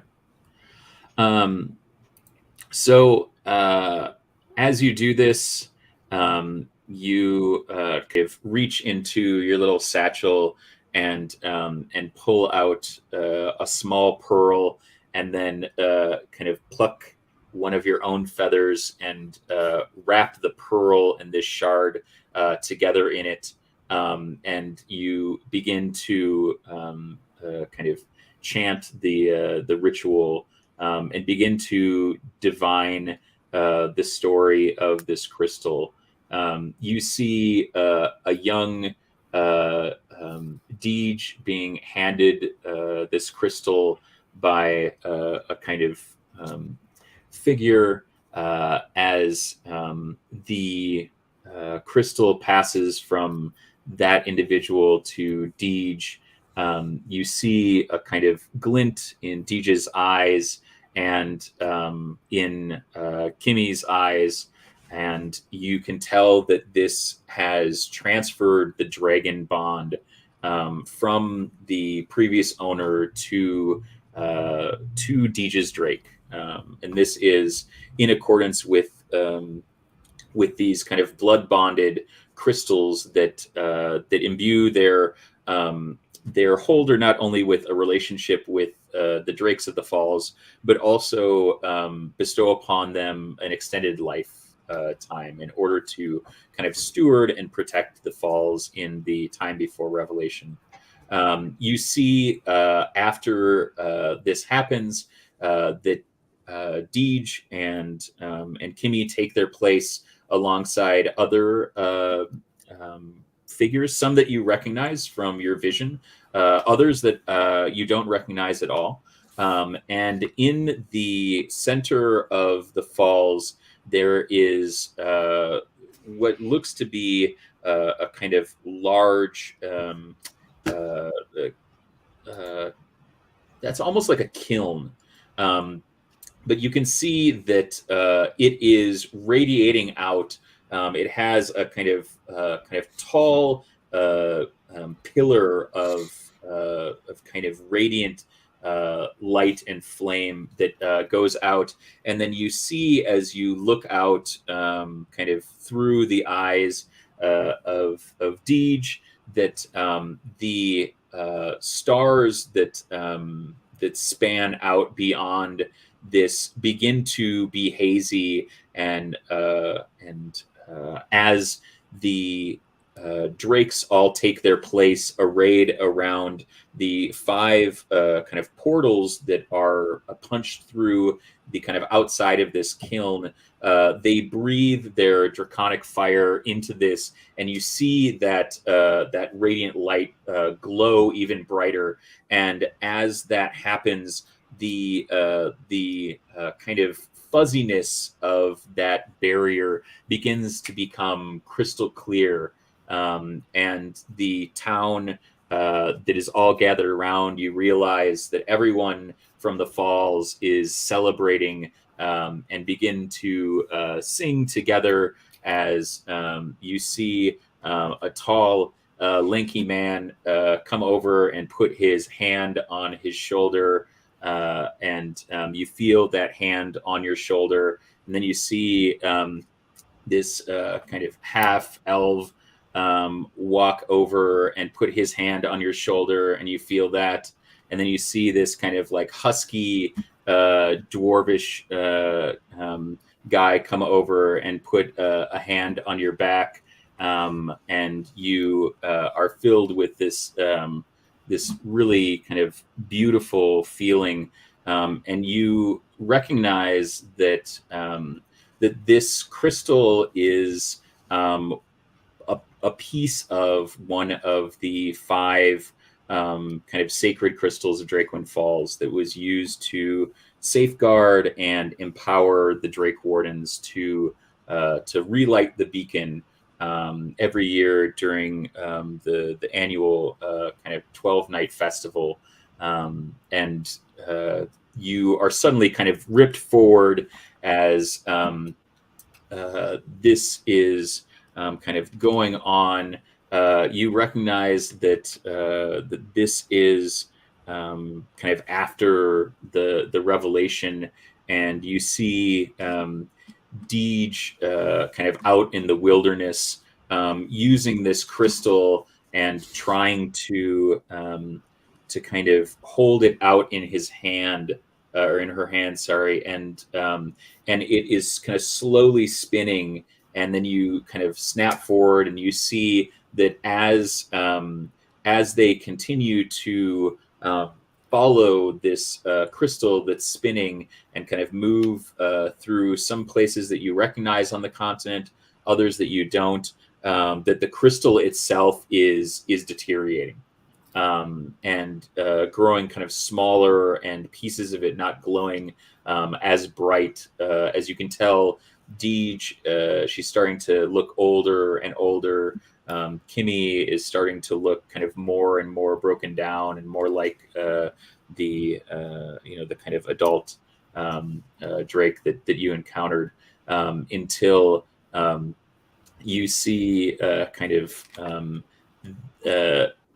Deej is kind of like working in Kimmy's mouth, and trying to kind of put this into a little kind of facet that you saw her remove it from previously, and you kind of see your hand kind of patting this giant green drake on the head, and you just hear it like, "It's okay, Deej.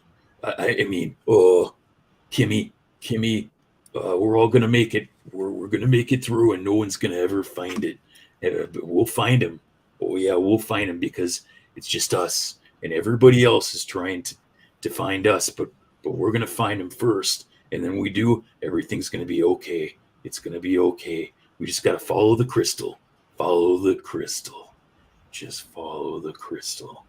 And you kind of snap out of it, and your feather that you've wrapped around it starts to unfold, and you see that the kind of pearl has liquidized and kind of spread out across the spine of the feather, and they just kind of crumble to dust, and the crystal is left there sitting on top of that dust. And that's where we'll end this episode of Drakewind Falls. Thanks so much for joining us. This has been episode 6, part 5 of whatever happened to the Wardens of Tomorrow. We'll be right back with Behind the Falls.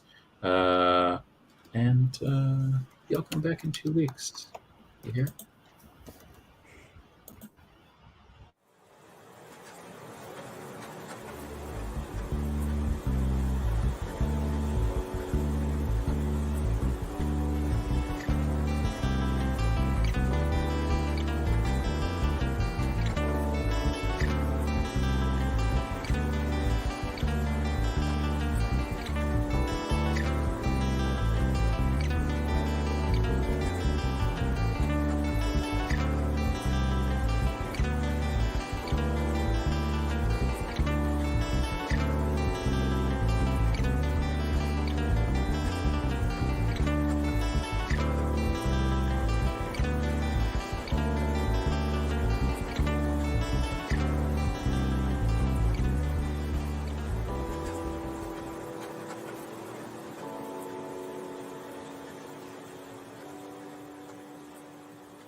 Hey, welcome back to Behind the Falls, the Dragon Falls After Show. We chop it all up and see what comes out.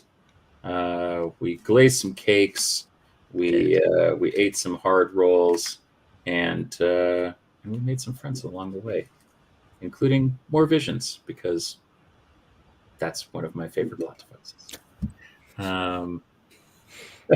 How was it? I know for people that are watching, we taped episode 5, so it's actually been probably like 2.5, 3 weeks since we've played. So it feels very nice to be playing again. I was, as usual, very impressed by all of the role playing. This is quite a treat. But maybe we could go around and solicit questions, thoughts, smart remarks, gripes, anything under the sun. How is everybody feeling after their wild adventure? I just want to follow the crystal, but I got to go to class. Alas, haven't we learned during the Revelation pandemic that remote learning can be done through Sending Stone? Hopefully there's a Gordon better... really has to go to class because it took him a long fucking time to grasp that homework. Yeah, that was a bad time. That's why you got to sleep. So I guess sleep. Get that sleep. Alas, he did not sleep again. I mean, how was everything? What any standouts or things that you guys were kind of curious about, or things that didn't quite go to plan? I mean, outside of the regular rolling snafus. Your homework didn't go to plan. No. It's that damn exhaustion. It should be. I mean, that level of exhaustion is just killing you. Yeah, it always does. Slowly but surely. I roll poorly enough and then I get exhausted. Yeah, it's not going to happen. It's not a good combo. How many levels do you have? Just the one. But the first one is Rolling disadvantage on disadvantage, checks. yeah. It's the best part. The best part. Rude. I really liked the very relatable moment of Ferd having to like cobble together a charcuterie board because same, I've been there.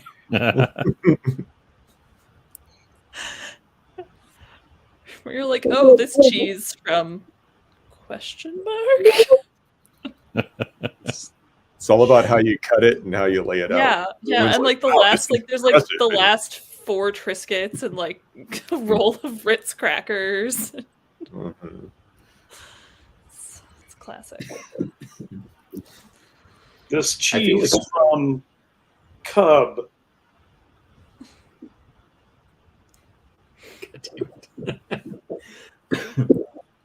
I feel like everybody got to have some dinner except for Fur. Yeah, it's fine. I don't think I've eaten since like breakfast, but it's fine. It's okay. It filled you up. Maybe That's what it does. It's in the proof name. of concept. Proof of concept. I actually wasn't that hungry. I also like that she was like, "Oh, you could like stay for dinner. We'll have this conversation." Has not fed me yet. It's true. You guys have been busy talking. Maybe if you'd rolled better, you'd have like a 3-course meal. Wow. No point did I have to roll for that, James. Wow. Roll for a meal. I'm gonna just die of starvation if that's a thing we're doing now. Damn. You and me both. Just roll me like a charisma saving throw to see if she likes you enough to give you food. Lady, you invited me here. She kind of like she quasi abducted you there. She like Low-key, yeah. stealth- I mean, it was like a very joyful abduction. Like if you're It was gonna really get abducted, nice. it might as well be like Sure. on the back Yeah. of a dragon. But Right? Yeah. still feels- was like low key kidnapped. Yes. Yeah. It feels like it has that like fairy tale vibe. Like her house should be made of gingerbread. Yes. Like, you know, like That would be a meal. yeah, you could just Just eat her house. It's fine. Mm-hmm. Your house. Nico plods over and regurgitates half of a mouse. No, that's a That load was a bearing gift, candy Nico. cane. Mouth treat. Mouth candy. Mouth candy. I mean, it's hard to beat Great British Drake off, but I think that the abduction is maybe a good runner up. Just adorable. It was a very cute abduction. It was super cute. Yeah.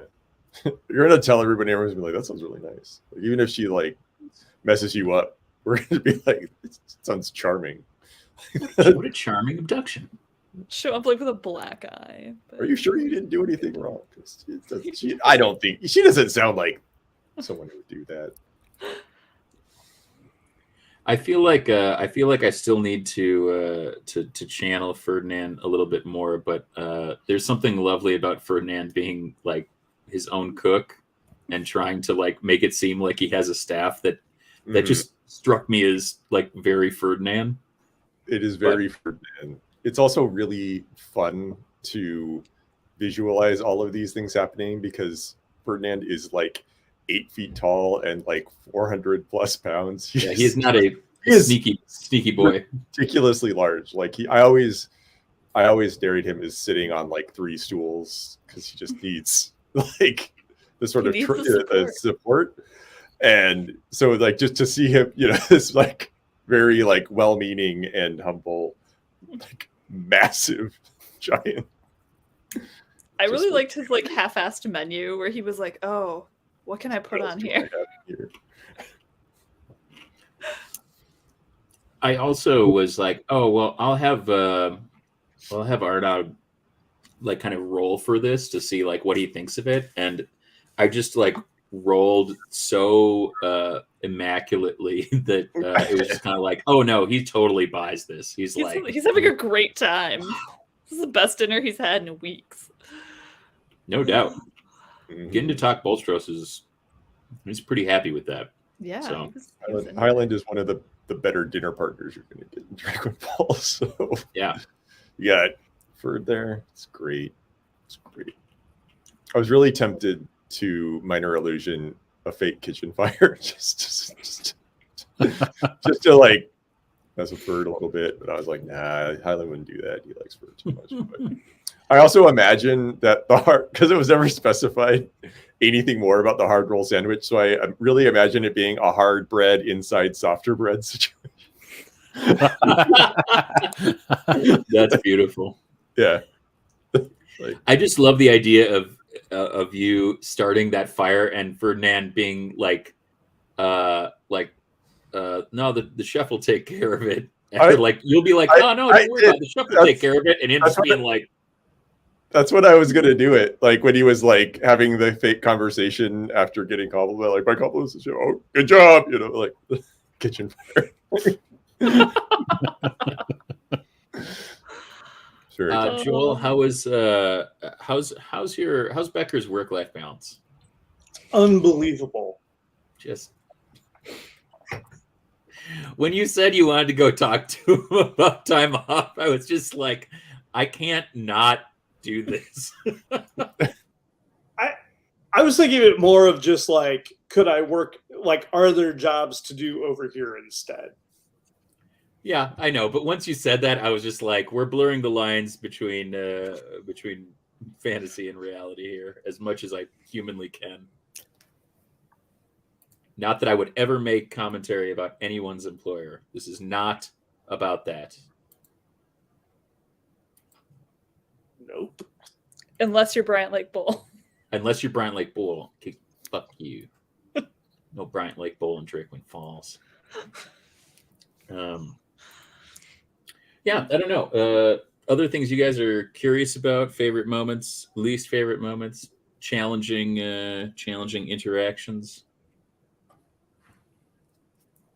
I'm kind of hoping that like Nico just wants to hang out with Ferd now because I just want to show up to town and be like, sorry I was gone all day. I have a dragon now. Yeah. What'd you guys get up to? BT Dubs got a dragon. MVP. Looks That would looks be- remotely familiar to some of the older folks in the Falls.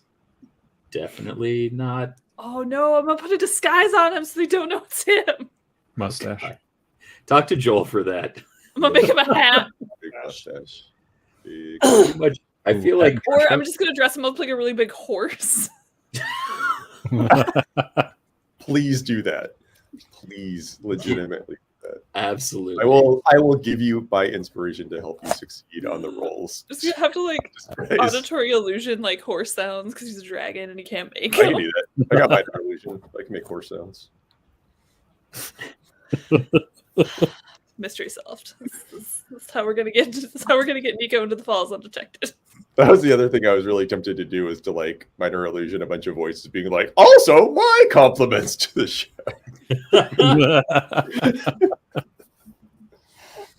That's beautiful. I've been wanting to have more of the awakened bears, reawakened bears hanging out. So I was like, yeah, a sweet gang of 3 Karen bears in the thing. And then I never thought about the Karen Bear stare, but that just like struck me as being like the funniest shit. And I was like, I have to say this out loud, or I'm just gonna keep giggling to myself. That's how I live my life. That's One giggle at a time. Yeah. Oh, it's good. It gives me a good like C or D story to like have Highland just continue pressuring Drakewind Academy to hire on a Care Bear professor.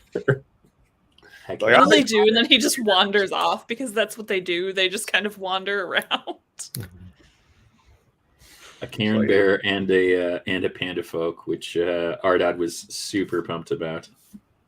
Ardad is super pumped about a lot of things. He's very excited. He's He's just enthusiastic. He loves what he does. Just he can't turn it off, man.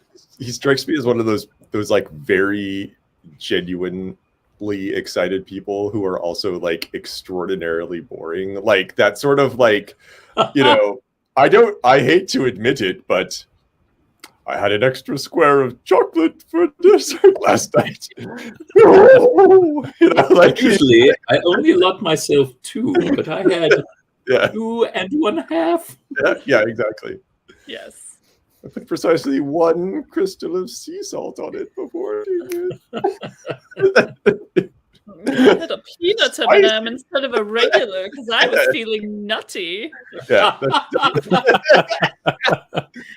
that is God. the absolute vibe I get from. I played a character one time that was a noble and just said shit like that all the time. I got so mad. That's beautiful.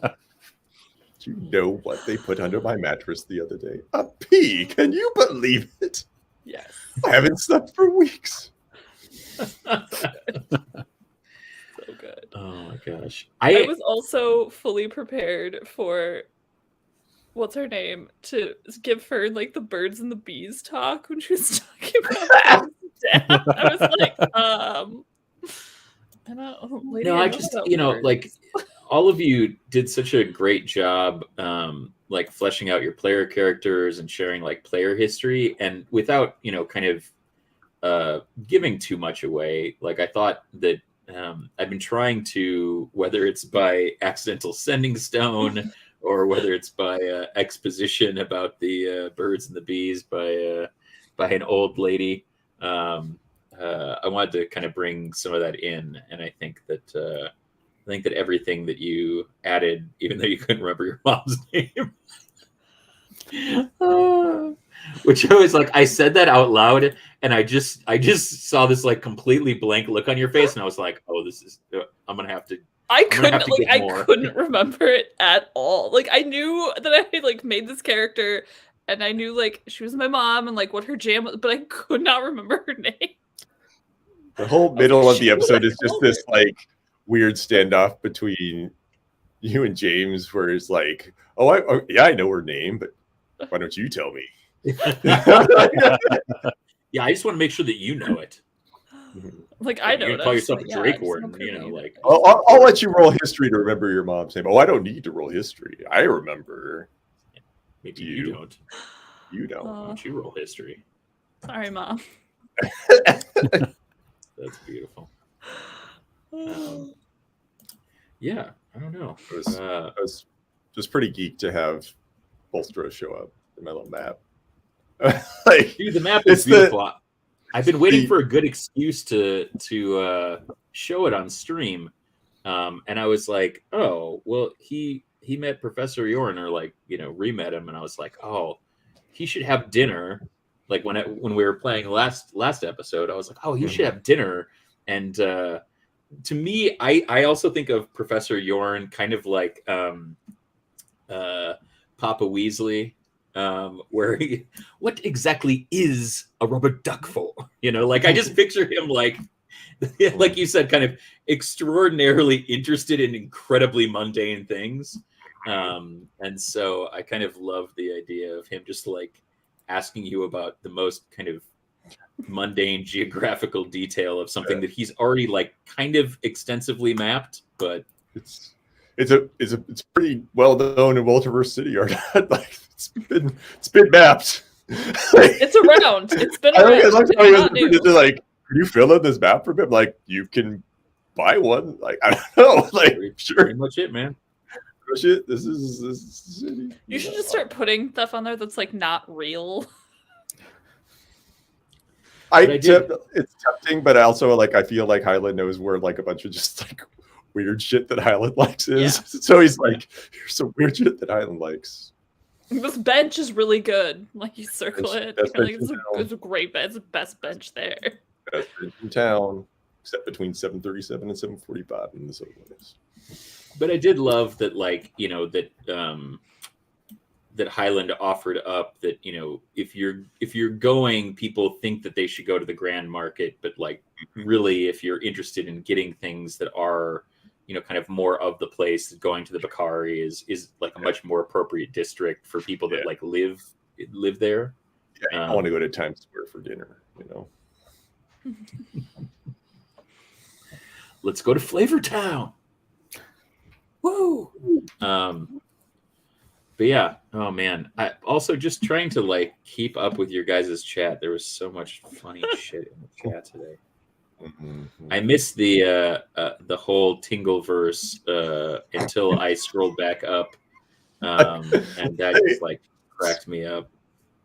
I also missed Glaze That Drake, which was one of my favorites. You almost got us all killed, Gammy. So much good stuff.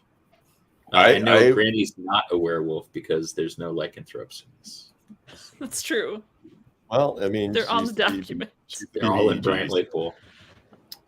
Probably. It's full of lycanthropes. That would explain so much about that place. I also missed. I felt like the Granny stuff went better than any of us were anticipating. Yeah. You have to roll for that, Nate. I think if you hadn't run into Lanny at the end, Professor Lanny, I think it would have gone pretty poorly. But I think that he was inclined, given your service, to help out with the Litzards. I think he was he impressed upon your grandmother your commitment to the academy, and you know, cream rises to the top. So yeah. I did like the little sort of glimpse into Granny where basically, you know, it's like, just like, well, you were late to class. And he's like, well, yeah, sorry, I was like saving the literal world, right. Grandma. And Grandma's like, yes, but appearances. You know? Like, she's like, you'll have to do better than that, Horton. You know? I also liked how she alluded that she's like too busy to help him this semester. Like she's got a lot going on. She's like, hey, you're gonna have to pull your own weight, buddy. Like, figure that shit out. I'm doing big deal grandma stuff. This bottle of mouse port's not gonna drink itself, you know. It's true story. I just like totally secretly a lush. Like she just goes Oh, home and ties one. Oh, you know, Granny does like martini lunches. You know, Granny is doing the martini lunches. She is like 50s power businesswoman. She's just like, no, dirty. But to me, clean. whenever I think about role playing her, I just think of like what the Dowager would say from Downton Abbey after our like 6-season rewatch of that. We did watch what all would of the that. Dowager do? It's great. And like that's exactly what she would do. She would be like, yes, this is everyone's problem, but I'm too busy solving other problems, so you take care of it. I think you mean you're too busy stirring shit elsewhere. You're not actually solving problems. You are so much better equipped to handle this, Granny. Yes, but I asked you. Yeah. But I won't be around forever to do it, so you need to prove yourself. Not until she becomes a lich.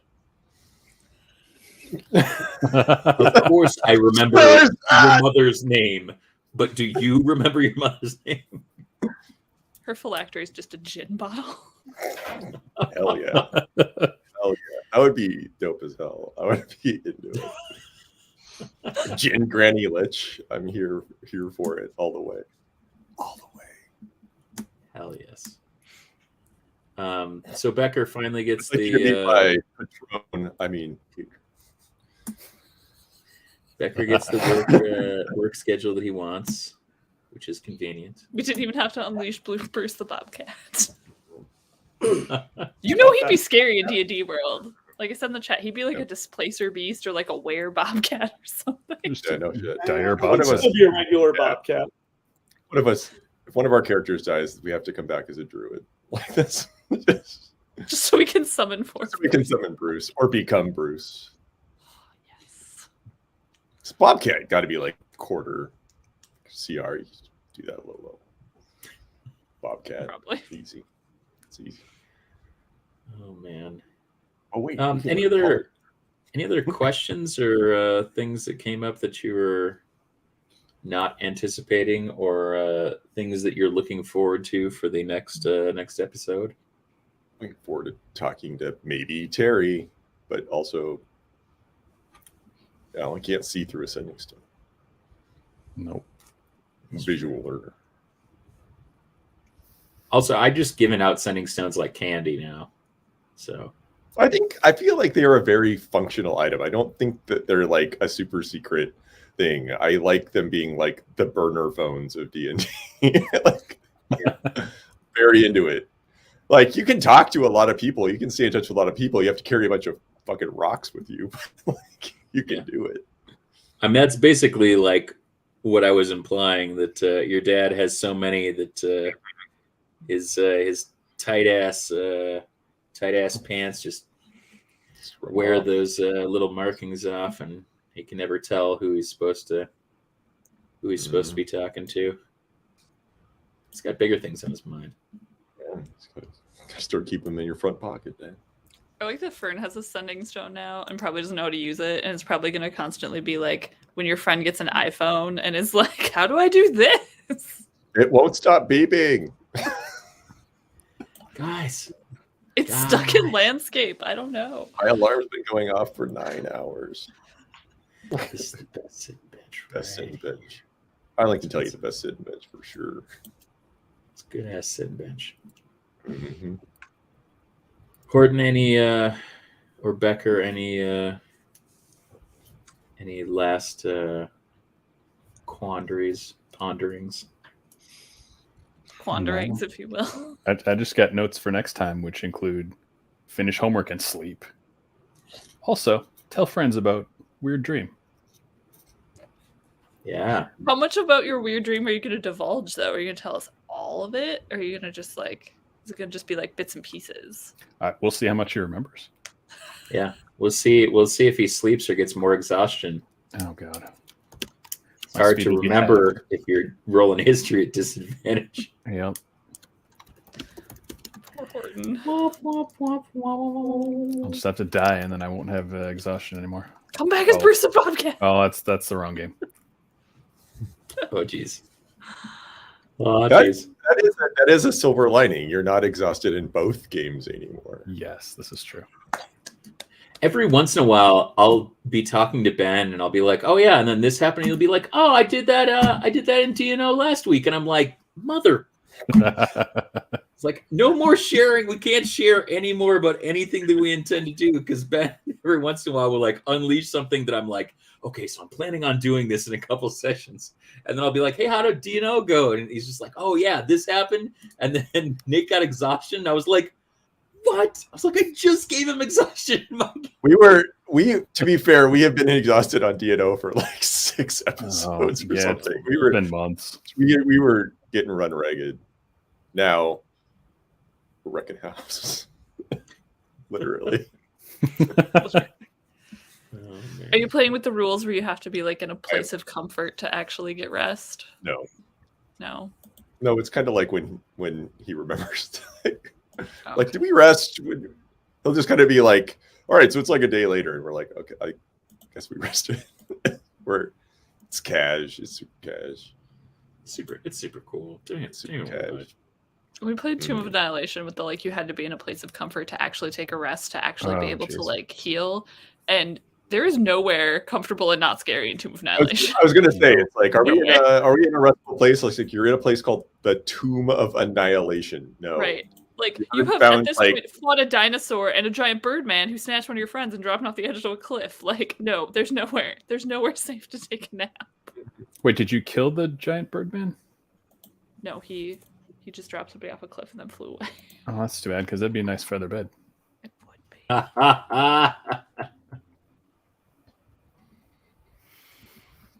would be. Alas. I also I totally forgot that identify the components was a pearl worth at least 100 gold pieces and an owl feather. Yep. So when you said I cast identify, I was like, oh fuck! Like for once, the components actually tell a cool story about this. I mean, usually stuff like that is just so tiresome, but I love the idea that like part of your divination is like this actually, is the only spell I can actually cast. I mean, if you were assuming focusing on actually having components. He overuses the spell, though. The next thing we know is Horton is bald. Yeah, that's no good for anybody. Just been like, bald owl. doink. We need to stop finding magical items. Poor baby boy.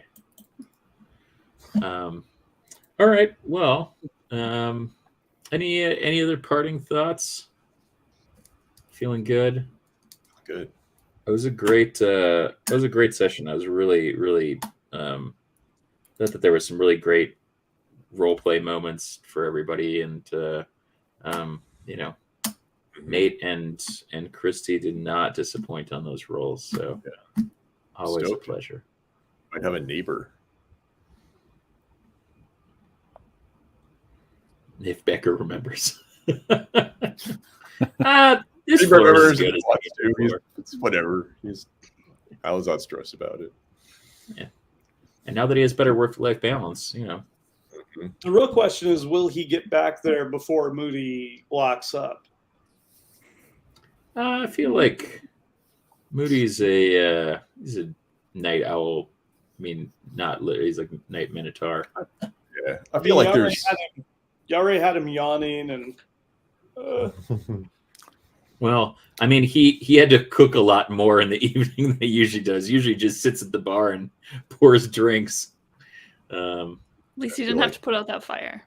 It's a true story. That's true. I feel like it's like a 24-hour vibe. Like he, because it's like there's an in component to it, so he'd probably make it in. I feel like Ferd is where a very like goes to bed at 8:30, but is up at like 3:30. Yeah. Kind of guy. He's like, Or he does the like sleeping in shifts. doing my best thinking in the morning before everybody else is awake. I also love the idea that he's like the piano man, and the person putting bread in his jar is Highland, and it's just pocket toast. And you just walk in and you're like, man, what are you doing here? And Ferdinand's just like, I work here and I live here. And you're like, yeah, me too. He's like, yeah, He's like, why do you put that bread in the tip jar? I'm like, well, it's a triangle piece of bread. It's got tips. I can break the corners off if you want. Oh man. On that note, this has been episode And on a 6 high note, guys. of Drakewind Falls, part 5 of Whatever Happened to the Wardens of Tomorrow. Join us back here in 2 weeks for another fantastic episode. Let's go around the horn one more time. Tell them where they can find you, what you got coming up. If you're projecting into the past about anything like last time, let's predict the future. Why don't we start with the most sweetest of boys, Tiny Horton Abernathy. All right. Well, you can find me on Instagram and Twitter at CubicleZombie. You can also find me Monday the 25th on this very channel playing a little Down and Outlands, where I will play an Otterkin Rogue Warlock who is very delightful and will hopefully not die. It's true. I'm Warrior. You can find me at WarriorMN on the socials. You can also find me on Down and Outlands on the 25th, where I play a Gnoll who is currently playing the werewolf from Rampage through a giant hollowed out robot. So it's pretty good times. Just wrecking shit. You can also find me when I'm not here on really. You can find me at the FreeForge Discord. You can visit thefreeforge.com for the Discord link there. Also check out Stay Alive every Wednesday, 7:30 p.m. Central Standard Time or Daylight Time or whatever time it is. It's still 7:30. It's a very cool original survival horror actual play. Just started season 2. It's got a great cast. It's got a great game master, and if you're lucky, you might see my NPC character show up, Operative Taurus. So join us on Wednesdays. Lovely. You can find me at Lady Christie and at Lady Christie K on Instagram. I will be here in 2 weeks. It's the only current streaming game I'm in, so see you then. I'm Joel. You can find me on socials at Finger Twitchings. A lot of drawings, paintings. Haven't really done anything recently, so like Christy, you can find me here in 2 weeks. All right. And hey, I'm James. You can find me at Huey Beard Walks on Twitter and Up Your Architecture on Instagram.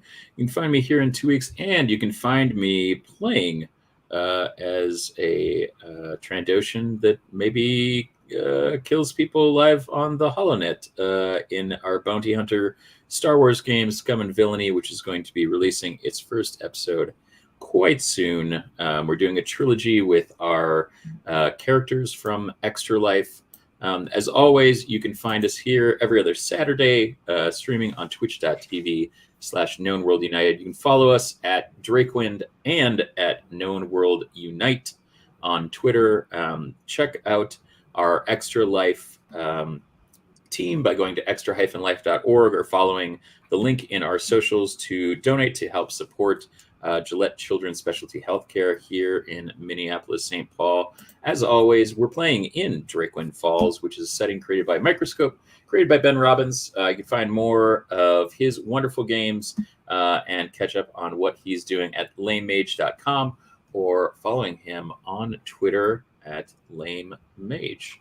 So join us back here for 2 weeks for some wonderful Drakewind Falls action as we continue to try to answer the question, whatever happened to the Wardens of Tomorrow? This has been Welcome to Drakewind Falls, and we hope to welcome you back here in 2 weeks. Bye.